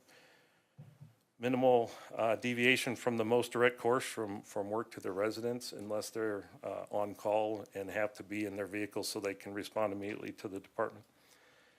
And then officers are restricted with respect to off-duty use. So basically no off-duty unless you're on call or otherwise approved by the chief.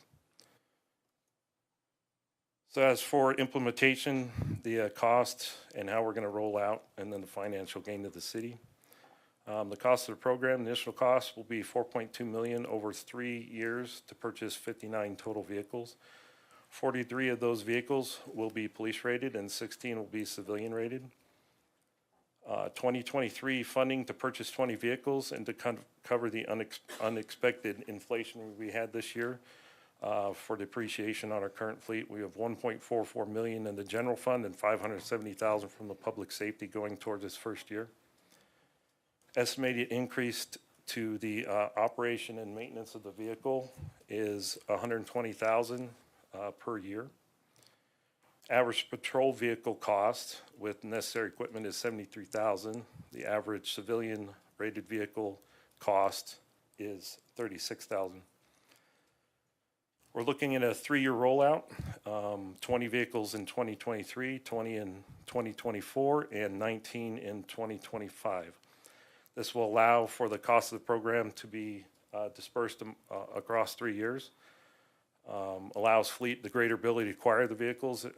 In other words, the dealer availability of vehicles. And then allows vendors more time to build the vehicles. So we have a contractor that builds the vehicle. We have to wire them special, put in special equipment. That's done by one of our contractors. And also this will work in concert with us moving toward a hybrid vehicle program from your initiative. We hope that the fuel cost will offset some of the O&M expenditure, and that obviously it'll be environmentally friendly. So the financial gain to the city, as I stated, the program is based on an 8-year rotation as opposed to the current 4-year rotation. So essentially right now we buy one vehicle every 4 years for 2 officers. This would be one vehicle every 8 years for each officer. So you're buying the same amount of vehicles after your initial buy-in. And as I stated, the initial investment of $4.2 million is what we'd have to pay over that first 3 years, but that will be recuperated across time through the savings from the program.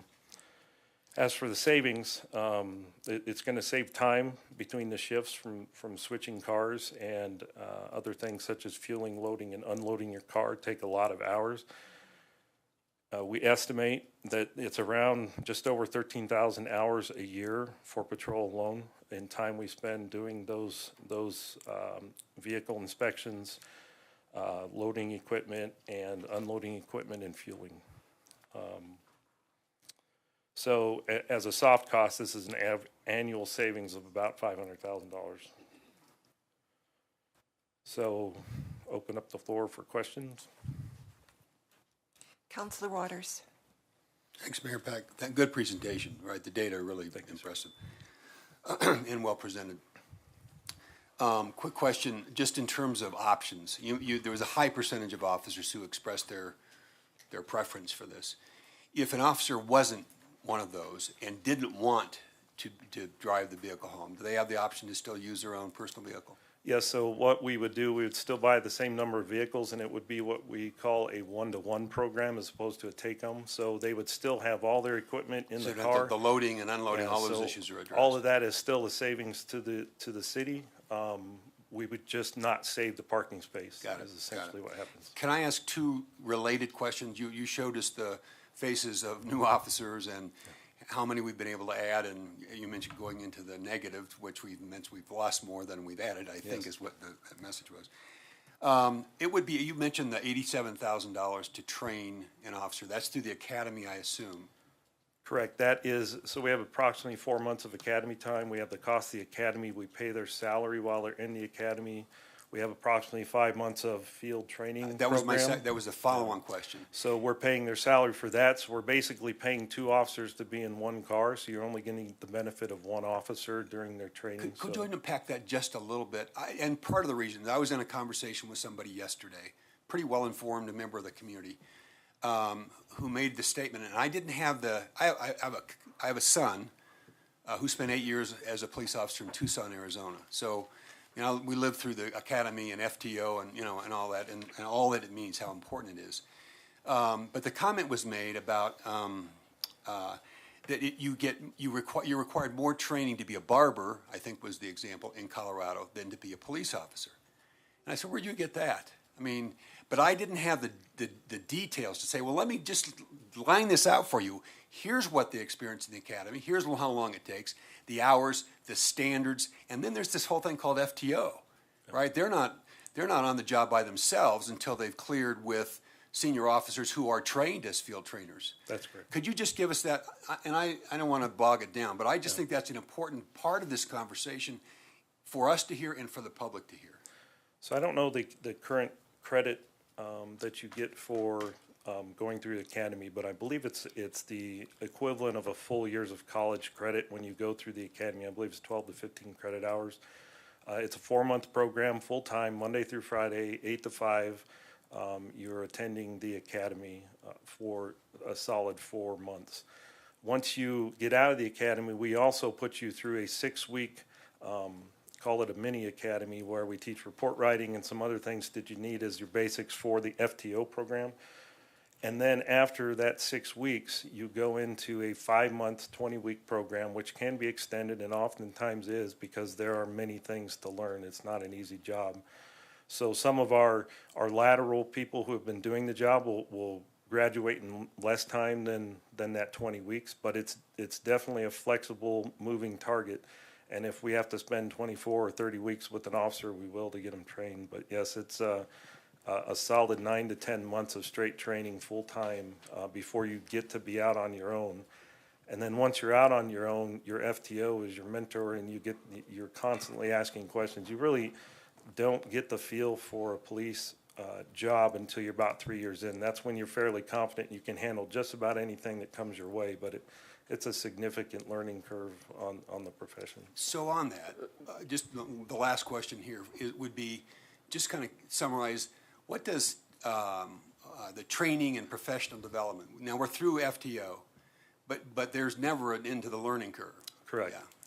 So we train, a lot of times we try not to train during the summer just because it's our busy months, but we'll train 9 months out of the year in service weekly on different topics such as tactics and legal. The legal changes are hard to keep up by themselves, but we do legal training, tactical training. We do all kinds of education on domestic violence and our Project Rewind. And all of those things get trained annually to keep our officers up to speed. And some of those are moving. Like we'll do domestic violence training one year, and then that'll be sex abuse training the next year. But some of them are standard, like the post requirements of driver's training and defensive tactics and all that is standard de-escalation training. We do that yearly. So we're constantly being trained. Thank you. I hope our news reporters pick some of that up and include it in their stories tomorrow. And I think what Dave didn't say in this, and I see these because I have to approve them, is when folks go through the academy and they're going through the field training component, not everyone makes it through it. And so what they do is try to take as much time as they can with individuals to get them where they're ready to be on the street. But if they don't feel like they're ready, there's been a handful that have come to me where it's just not ready, we're not comfortable, and so there's decision making to the very end of the FTO program on individuals, and then they're talking, and then Zach brings that to me as they're looking at those decisions. So seeing no one else, Councillor Hidalgo-Farrig. Thank you, Mayor. So you had mentioned some $500,000 in savings. Is that tell me more? Is that after? Well, first of all, is it after the initial purchase of the vehicles, the 2020 and 19? So the $500,000 I was referring to is actually soft cost savings. It's the hourly savings. If you use the salary of the median salary of a level 2 to level 5 officer, it would be approximately $500,000 in savings for those hours saved, loading, unloading, refueling, inspections, weapons checks for your vehicle. It's 13,000 plus hours, adds up to 500,000. That's not a hard cost savings, so we can't directly apply that to this program. Now the 200,000 in savings from the depreciation change and in running our cars for 8 years as opposed to 4, that's a hard cost. We will save in Mr. Golden's experience, he estimated 200,000 a year in savings for this program over what we're currently doing. So that's a hard cost savings. And to get a little technical, we were just talking about that. We call that cost avoidance, because what it really is that if you were going to make up for it lets you avoid adding additional officers to make up the time that you're losing when they're doing all of this work. And so. And those additional officers I didn't mention, there's a 6.5 full-time officers that we're saving in time. So it's essentially putting 6.5 more officers out on the street annually. So yeah, and I think that's key. That's important to note. because I have received several emails, some in concern. And a few people had commented about putting police officers in danger if they're bringing their vehicles home. So I would just like your input for public record. Yeah, yes, thank you.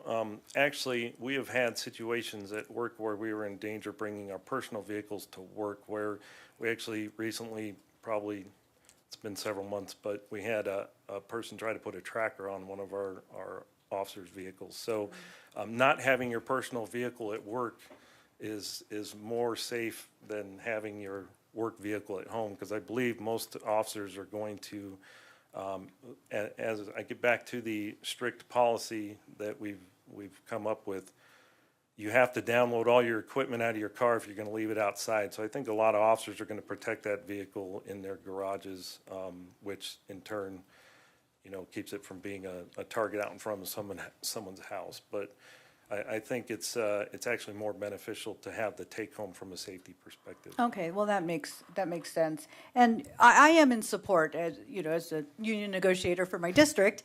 Our first and foremost is recruitment and retainment of our workers.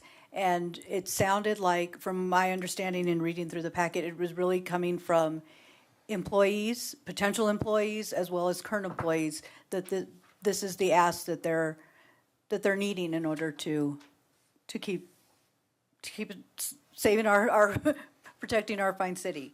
So thank you. And may I go back to your question, Councilman Waters? I got texted from someone in the audience that's wearing a uniform and very big. He said 40 credit hours and 556 contact hours in the academy. So it's the equivalent of 3 semesters of school in 4 months. Yeah, I see him out there. So I do have a question, Carol, going back to your explanation as to why we need for retainment, just hiring. In earlier conversations, we had also stated that housing, that officers could not afford to live here, so they would move outside the city. And that was one reason, am I correct, in why we needed to let them have a car to take home? Is that part of our charter? Well, part of it is, housing's a different question, and that's really something that we're seeing organization-wide, actually. And I think what we're seeing is we have more and more officers that have lived here, that are moving out. I know we have some that get apartments here. When they try to find a house, they can't find houses that are affordable. And so it is part of the equation. Okay. Sometimes officers may feel more comfortable not being in the community that they police, and so there's a lot of different pieces, but housing's a big component of this. Okay. And I think that's a different question, and that's really kind of getting into the attainable housing conversation that we're having, in that if you had affordable housing, you may have more of our staff generally choose to live in our community. I think where that comes into play, and where this will bridge the gap, is what we're seeing in other positions, and I've seen a lot of this recently, is a lot of our folks live north of us, and this is non-police officers. If a job opens and you live in Loveland, or you live in, I was going to say Thornton, but it's not Thornton, in the Tinmouth area or Windsor area, and a job opens and you get that job, you're saving yourself a lot of commute time. This is bridging a little bit of that for them, but I think it's something we still need to be focused on, is really having that attainable housing in our community, because that's something that's also going to help us too. But it's not as directly connected to this, but I think it's one of the many variables that we're trying to manage organization-wide in terms of recruitment and retention. Thank you. Thank you for this presentation. It was great. Thank you, Council Mayor. Mayor, if I Yes. can, I just wanted to add a couple of budgetary postscripts to this. So I wanted to explain how we've handled this.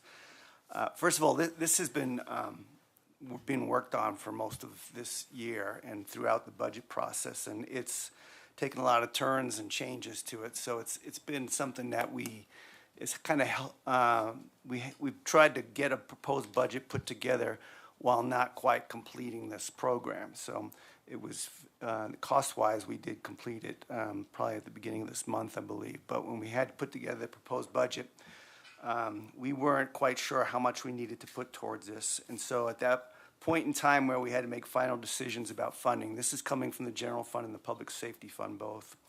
The city manager and I, based on the best judgment I can make, and based on the fact that we were considering using existing vehicles and keeping them for an extra 4 years as part of this, as well as adding new vehicles, that would have increased depreciation costs. So what we did is throw both one-time and ongoing dollars at this at an amount that I could best judge as to how much to put towards it. So we put $1.3 million from the general fund and $570,000 from the public safety fund towards what I would call public safety fleet costs. Because what we were also experiencing at the same time is realizing that we didn't have enough money put away for the replacements that we were scheduled to make for '23, just due to inflation. What we've been putting aside over the last 4 years wasn't going to make the replacements we needed to make. We just replaced 2 fire trucks in the last year or more, and those also had come up short. And what that does is creates a problem in the fleet fund where it doesn't have enough dollars in its reserve account. So I was also targeting some of this money to go into the fleet fund, first to fill those gaps. So out of that $1,870,000, it left about $1.4 million or so for the program, for the take-home program, after putting the money towards those depreciation holes. Since we're doing it like we are, we're just buying new vehicles instead. We do not have the depreciation increase for next year. And so, because what we do is we charge our O&M and depreciation in a 1 year in arrears. So there's not a lot of ongoing costs hitting next year. And so I had a lot of $300,000 of ongoing dollars in the general fund program toward this for '23. And I only need probably $16,000, almost $17,000 between the two funds for ongoing costs just for the radios and MDCs that are going along with it. Earlier in the budget process, you heard me say that I've got some one-time money in the general fund, but I'm short ongoing money in the general fund. So what I've done is a little bit of taken this and moved it over here and taken that and moved it over there. I'm going to give you a summary of that next week so that you know where that money went in the general fund.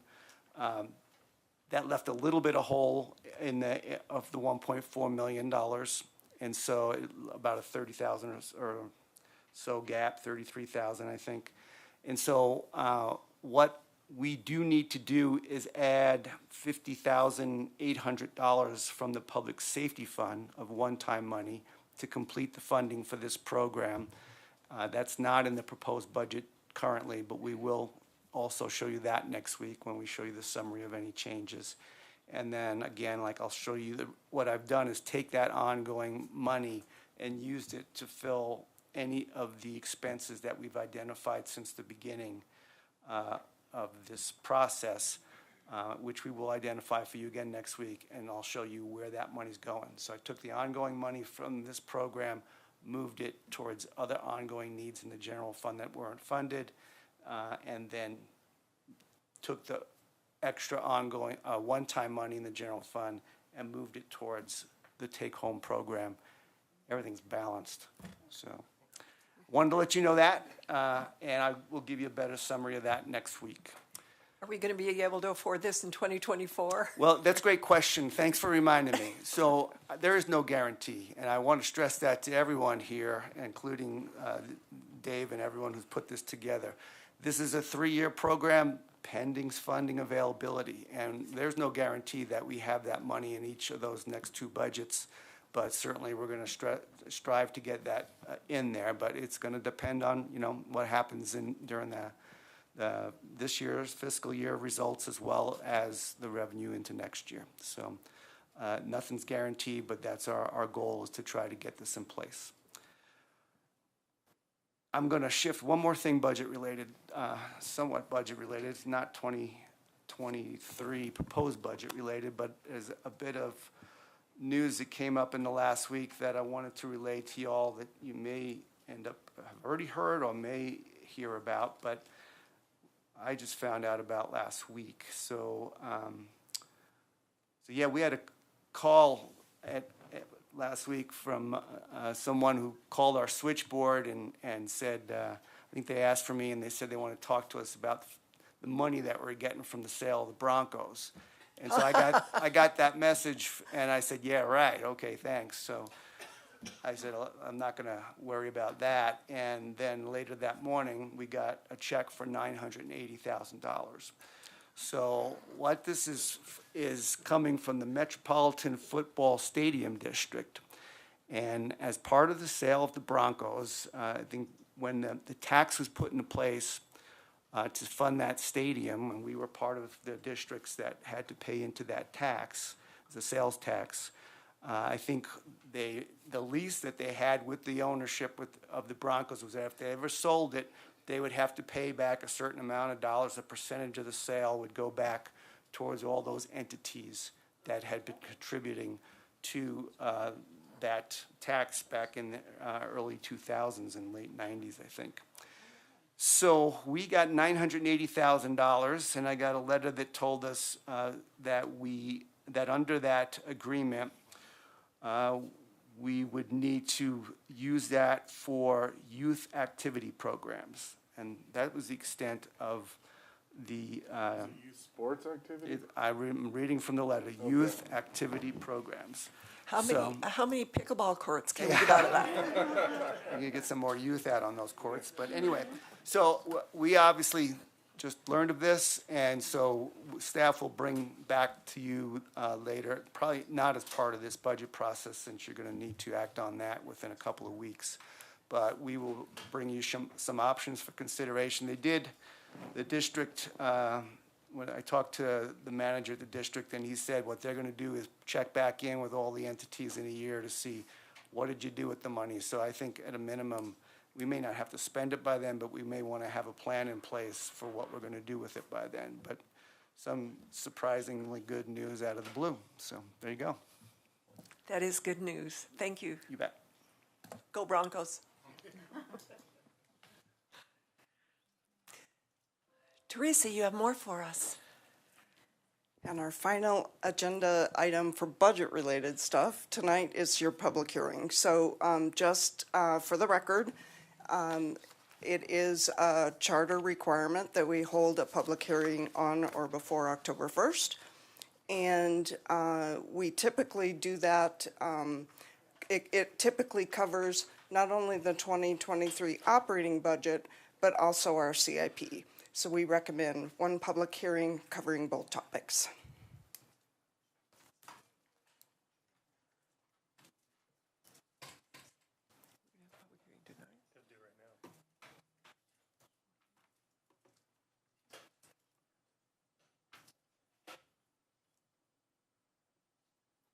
So we had opted to have the public hearing after the presentation, so I'm opening up to the public. Anyone make comments on what we have seen and heard tonight on our budget, both CIP and operating? Most of our public left. Seeing no one, I will close the public hearing. Do councilors have any comments or questions on what we've heard tonight? Okay, I think we're good.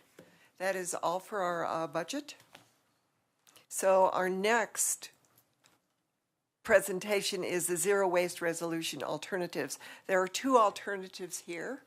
Let me read them and then you can give the presentation. They are R 2022-146A or R 2022-146B. A resolution of the City Council of the City of Longmont, Colorado, updating the 2008 Zero Waste Resolution and pledging to implement strategies to increase waste diversion.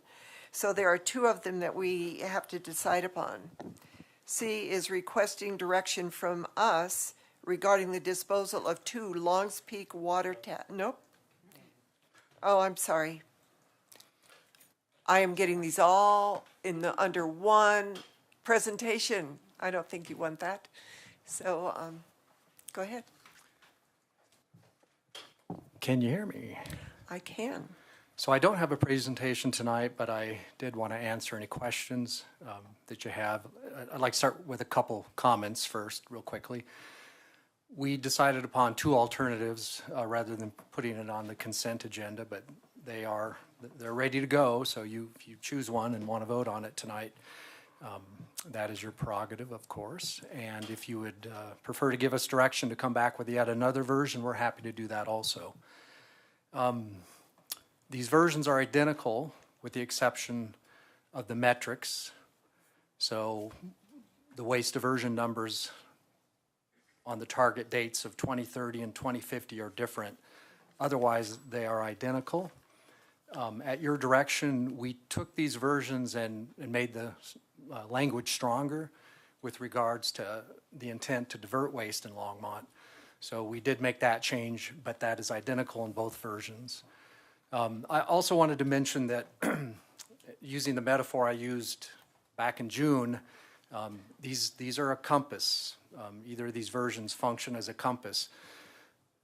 They don't obligate the city really to do anything until we come back to you and start discussing budget requests that may lead to waste diversion programs or code changes that would do that. So these are indeed aspirational, but they do point us, they're your direction to us through the community, and they do point us into the actions and activities of developing the programs that would meet the intent of what's in either resolution, or a different one if you would prefer us to come back with something else. So with those comments, I would answer any questions, and I have Lisa Knobloch, our sustainability manager, and Becky Doyle, our Director of Strategic Integration, I got that right, to help me answer any questions you may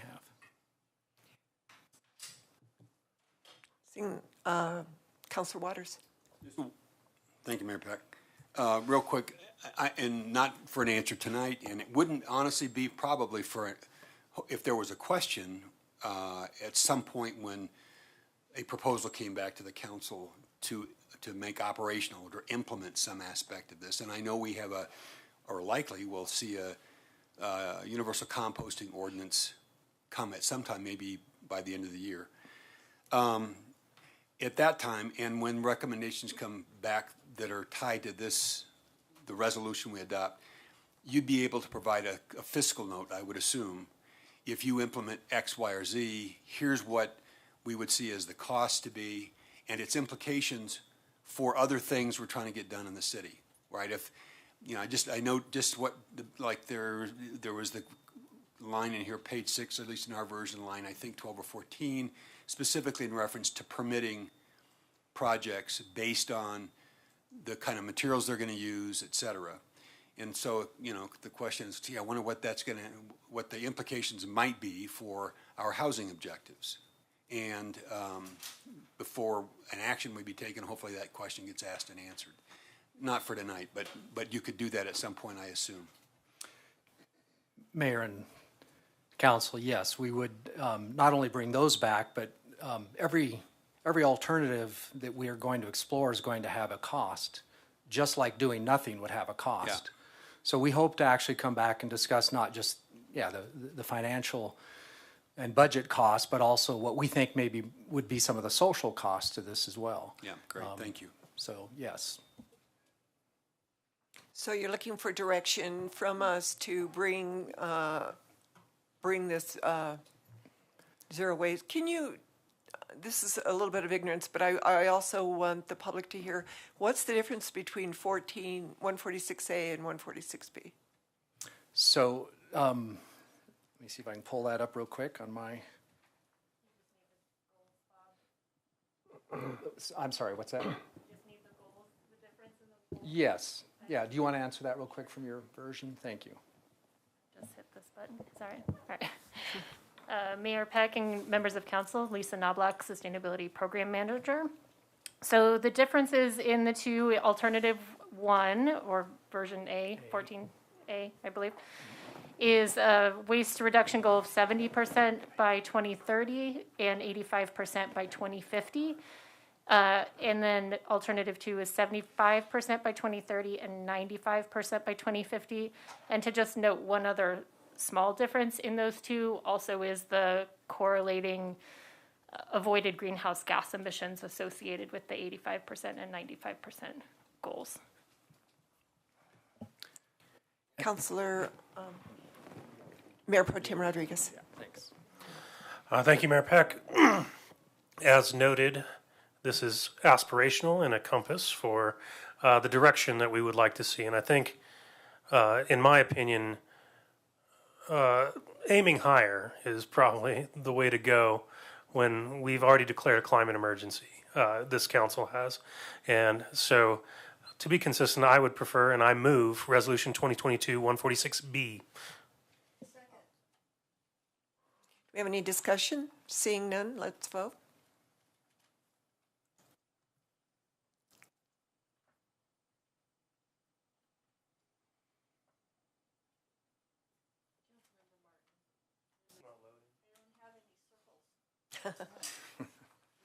What's your vote? Share your vote. Yes. And that carries unanimously. Thank you. Shoot for the stars. And I did want to make one last comment about the schedule for coming back with a universal recycling ordinance. We do want to come back in December. We could even bring a draft, but we also feel that there's going to be a need to have some higher level conversation before we just start dumping a draft at you. So we're probably, in particular because this was delayed a little bit, we're probably a little bit behind there. The work has been ongoing, so that's not behind, but that discussion still needs to kind of begin at the first starting point. So you can expect that from us sometime at December. I don't know if we have a study session in December scheduled, but that would be my preference would be to put it on one or a light business, regular business meeting. So since this is zero waste resolution, I would also at some point like to know where we are on the composting facility, our old wasteland out there. Are there still conversations about that when you bring back the other part of that discussion? I think it all goes together. Yes, we will do that. Thank you.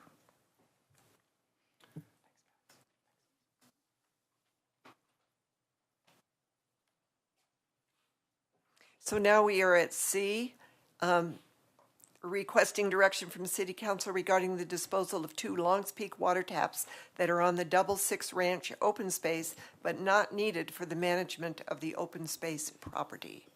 Is there any discussion on this or presentation? There's no presentation, but we can answer questions if Okay. council has it. Councilor Waters? Thanks, Mayor Peck. Just to get it started, I'll offer a motion Okay. that we direct staff to proceed with the process as outlined in the disposition of open space ordinance. I'll second that. So it's been moved by Councilor Waters. I seconded it. Any discussion? Seeing none, let's vote.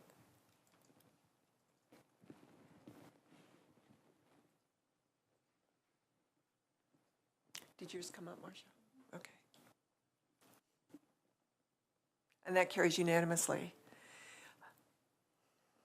Great. The second one the last one on our list here is the compensation review for employees appointed by council, city manager, city attorney, and the municipal judge. And I think we have motions by councilors. Let's go with city manager. Councilor Waters. Thanks, Mayor Peck. I have 3 motions to make, so if you'll just indulge me. So the first motion is this. I move that we direct staff to increase Harold Dominguez's salary to 101% of market. Additionally, that we direct staff to apply the exceptional pay of 1%, bringing Mr. Dominguez's salary to 102% of market. That's the first motion. Do we have a second? Second.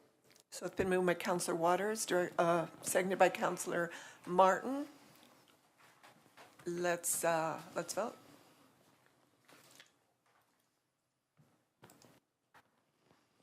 Can I proceed with?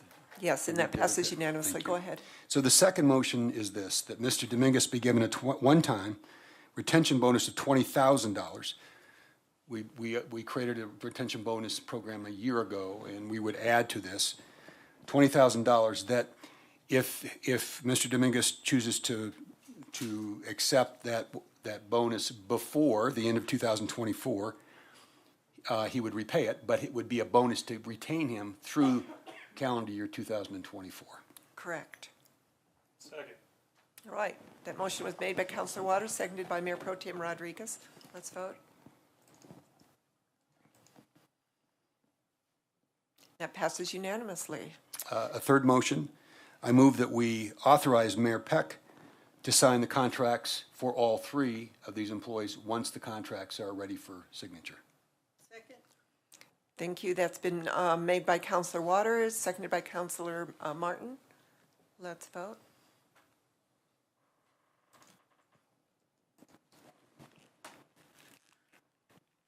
That carries unanimously. Mayor Pro Tem Rodriguez. Before we move on to that, can I just say thank you very much, Harold, for everything that you're doing. And to the public that thinks that it's too much, just think of all the things that you're complaining about that we have to resolve in some way. And this is why we're paying you. So Can I add my, can I build on that? Yes. Since I had the good fortune of making the motion. I want to say to Harold, what an asset you are to the city. And however, whatever shows up in the paper tomorrow, I've enjoyed the experience of having my salary above the fold, right, in the local newspaper. That's not fun. Your kids are out of the house now, so it's not so much of a burden for them. But I was asked yesterday by Matt, for a comment. And what I said to him was, you are worth every penny, as is Eugene and the judge, every penny and more than what you're going to get paid. It's impossible really to calculate the cost to this city if you weren't in that seat, either with someone else there or the cost of replacing you. The worst and last thing we'd want to have happen is for us to be looking for another city manager. So I hope we tighten these handcuffs with those retention bonuses snugly enough that you won't think about getting itchy feet. So thanks for your service. actually, I'm going to make one more comment. That's a good point you made, Councilor Waters. Everybody in our city, I think, is being asked by other municipalities to come work for them. And if we lose Harold, he'll make a bigger salary probably leaving. We don't want him to leave.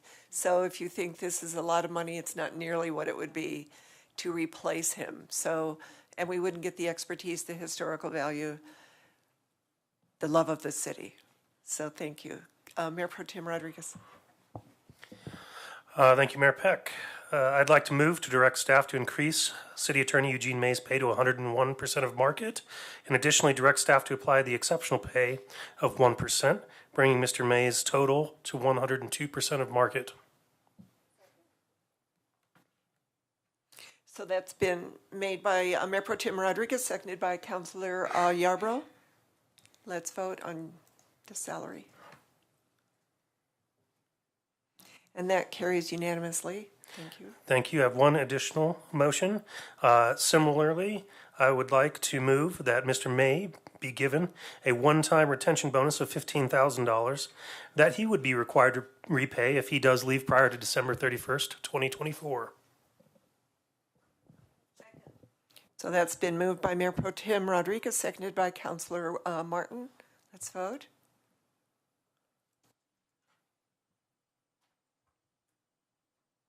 That passes unanimously. Thank you, both of you, for your service and for all of the great advice you've been giving us, Eugene. All those executive sessions that we're loving. Thank you. And now I would like to make a motion to direct staff to increase Judge Robert Frick's pay to 101% of market. So I made that motion, and it was seconded by Mayor Pro Tem Rodriguez. Let's vote.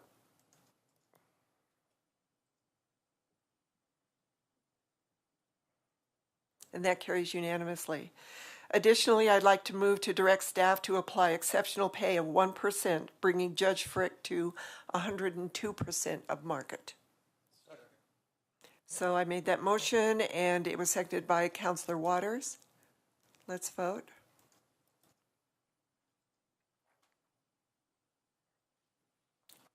Thank you. That carries unanimously.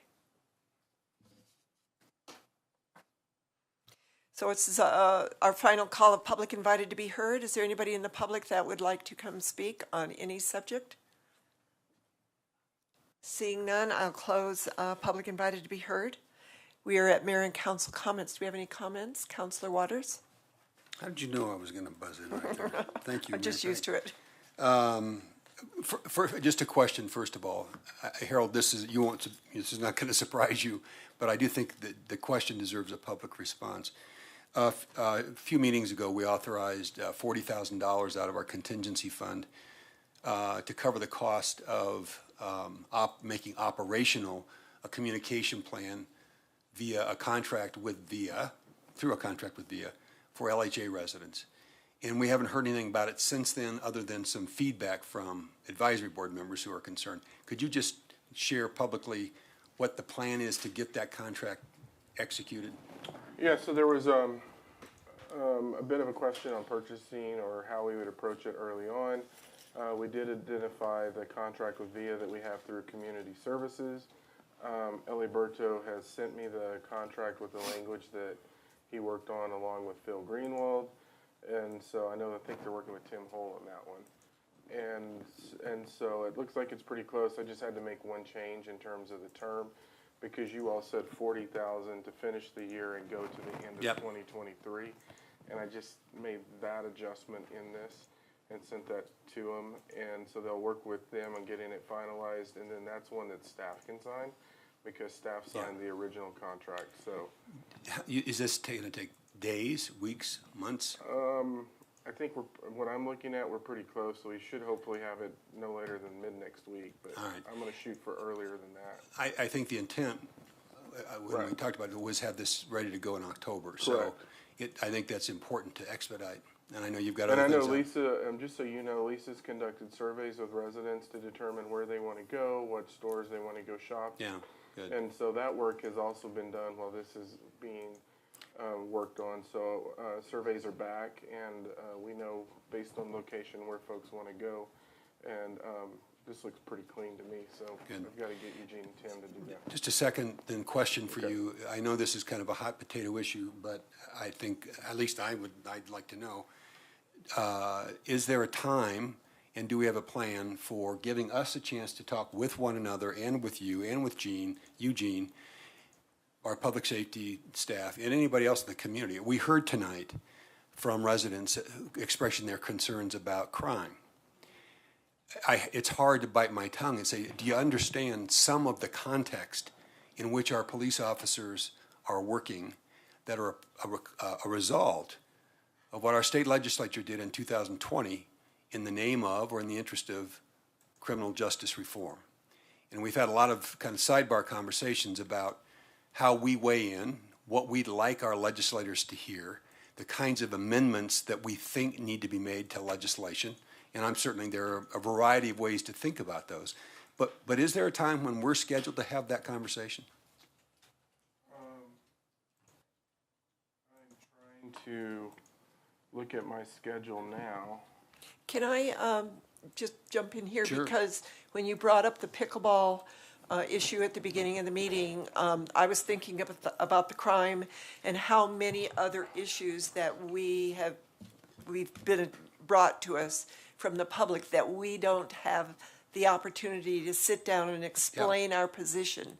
So it isn't just the crime, but it's also pickleball with the courts and the dates for the parks. It is also transportation in congestion, and what are we doing about it and our constraints. any other subject that I think that the counselors have been emailed about, telephoned about, that we can actually have an in-depth explanation, not necessarily a conversation with everything, but an explanation of where we stand and why we are or are not moving quicker than they would like us to. I just feel like we're kind of ignoring some of their issues in education. Well, certainly, it would appear to the public as though we are. Exactly. When we're actually not. I mean, we've got our own constraints, or we've already done things that have been responsive, but that don't show up. And I agree, every one of those topics is important. I just don't want to lose, we're headed into a legislative session, and I don't want this to be conflated or conflicted with an election cycle coming up, so sometime after that. But I do think it's really important. This is for what it's worth.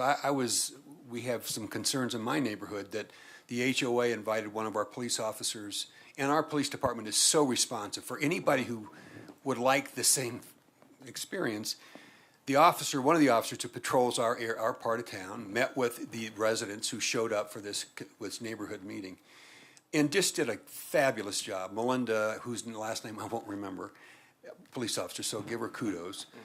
She did a fantastic job answering questions. But it was obvious as the meeting unfolded, the less, when she couldn't be specific or responsive to the specific concerns, not because she didn't want to, it's because of what's happened with the context. The law's changed and what the standards for probable cause are and all that kind of stuff, that you could tell them that the meeting turned a little tense. And I did finally say, look, I'm here as resident, but I'm also your city council member representative, and I'm happy to listen to any concerns, but understand she's part of the solution. She's not the problem. She's constrained because of the context within which she's working, which is true for all of our officers. So I think we owe it to the public to explain this in ways that people understand what we can and can't do these days. Right? And that morphs into our homeless as well. It sure does. The police, the legislation, the Supreme Court, everything, all of it. And I agree, we need to be able to talk to the public and let them know that we are working on these things, and we are hearing them. Yeah, I think, so what I was looking for in this is I knew I had a meeting this week so we could set the parameters for that. It's actually an internal meeting I'm having with staff tomorrow at 2. That sets the parameters, and then we can come back to you all and talk to you about that piece. I thought it was Friday. Eugene had to point it out on my calendar when it was. So we're going to start that so we can come back to you all and have the conversation. And what I would add, so that the community can really, it's equally frustrating for our officers. And that is. I can tell you it was that night. Well, and I've had the opportunity to spend time with them and be out in the field with them and just to see what they have to go through on certain situations and situations that are significant. And so we're going to work through that as staff, kind of get some specific examples of what we're talking about, but we'll be able to, I will put that in city manager comments for the next Tuesday's meeting based on the outcome on this one.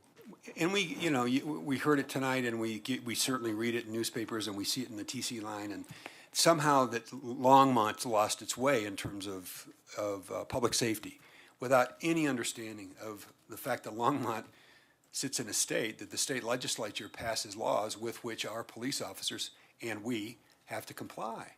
So, just an example of what we'll talk about. 2 or 3 weeks ago, I was in a meeting with command staff talking about a fairly significant issue, and we had a stop occur. And it took 30 minutes for them to figure out what charges they could bring based on the changes that occurred.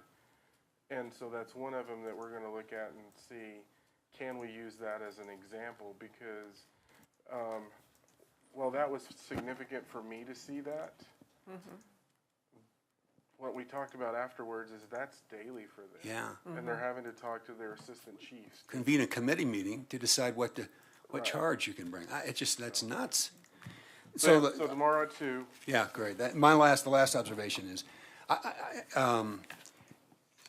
I'm sensitive to how late our meetings go, and I appreciate that. Personally, if that's an issue for the collective, I'd be happy to meet earlier, right, to wrap up earlier in the evening, if that would be helpful to anybody. And I know that's probably a problem for Everyone others. who I know it's a squeeze, and it worked out fine tonight. I just want to put that on the table. If we want to change meeting times, so we get the kind of robust discussions we need when they're needed, I'm willing to do whatever. I just think we owe it to the public to have the kind of robust discussion and be as knowledgeable and informed as they expect us to be before we start making decisions that cost them more money or, whatever they have to live with the consequences of whatever we do. So, Thank you. Councilor Yarbrough. Thank you, Mayor. I just want to say, it was just a few things. Thanks for bringing all of this up. I wanted to talk about the crime too, so you all already talked about it, and I appreciate already setting up a meeting so that we can be able to respond to our constituents. It's very important, and you can't blame them because, we have to be able to respond with some information. Speaking of voting, I got some emails about trying to get more people in Longmont to vote, and this was through the League of Women Voters, not to vote, but to participate in their ballot issues. So Longmont seemed to be the city that's not really signing up to learn more about the ballot issues, and maybe we're all that in a bag of chips and everybody know everything, but the League of Women Voters, Boulder County is having a Zoom discussion of Longmont ballot issues on October the 9th. So please get on the League of Women Voters website and look up the ballot issues so you can be informed yourselves. That's very important. We always talk about we don't know how this passed or we don't know what this is, so it's important that we educate ourselves. And so the League of Women Voters are actually putting on that for you, and you can ask questions October the 9th, and it's a Zoom, so you don't have to meet in person. And I'm sorry, what'd you say, Tim? I was just wondering out loud with Marcia, does that include our charter changes? That's a good question. I don't. Is there anybody from the city involved? Because there may be providing information without all the information you need is a problem, not a solution. I hope the league is well informed about the reasons why, because I've heard enough feedback that is just kind of out of left field. Just on the ballot issues alone? On our charter changes. Okay. I'll find out. That's a good question. Thanks. See, that's why we have these discussions. One last thing. I'm kind of like Lance on this one. I did not know Colorado passed, I guess it's an ordinance or a law, that our human bodies can be composted. Really? I don't know how I feel about that. I'm just saying. So we're talking about composting, and so now you can. Why are you laughing, John? You can save your family, and their body decompose into soil, and you can use it to use the soil to replant. It's right here. I heard about this today, and I didn't know that 5 other states will be passing this law by 2027. So human beings will be compostable. Just in case, if you all didn't know that, it is true, and we were one of the first states to do it. Talking about zero waste, huh?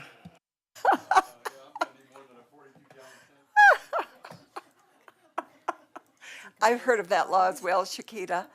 If you can't get a bigger cart, just save your Amazon boxes. Oh, well, I'm glad we are ending on a note of hilarity. So I think that's it. City Manager, you have any comments? Mayor, Council, I just wanted to thank you for what you did tonight. I really appreciate it. What I wanted to say is it is truly an honor to serve this community and serve every resident of our community. I know some of you have asked when we talk about housing authority and go, did you really want to do this? And what I can tell you is that this work, at the end of the day, is work that I enjoy doing. There's no better community to be in than Longmont with the way we communicate with each other and work with each other. And so I just wanted to say thank you. I appreciate it. My family thanks you for keeping me on for one more year. But it's truly an honor, and it's something that I don't take for granted. You know, what we do is important, and we're here to serve the community every day that we come in. So thank you. You're welcome. City Attorney Eugene. Mayor and council, I'd also like to express my appreciation for your support and faith in me to continue doing this job to the best of my abilities. Like Harold, it is an honor and a pleasure to come into work every day and try to improve the community in which I live. And people don't get that opportunity very often, and I am thankful for it, and I don't take it for granted. So thank you very much. You're welcome. Can I have a motion to adjourn? So moved. Second. All those in favor, raise your hand. We are adjourned. Thank you, everyone.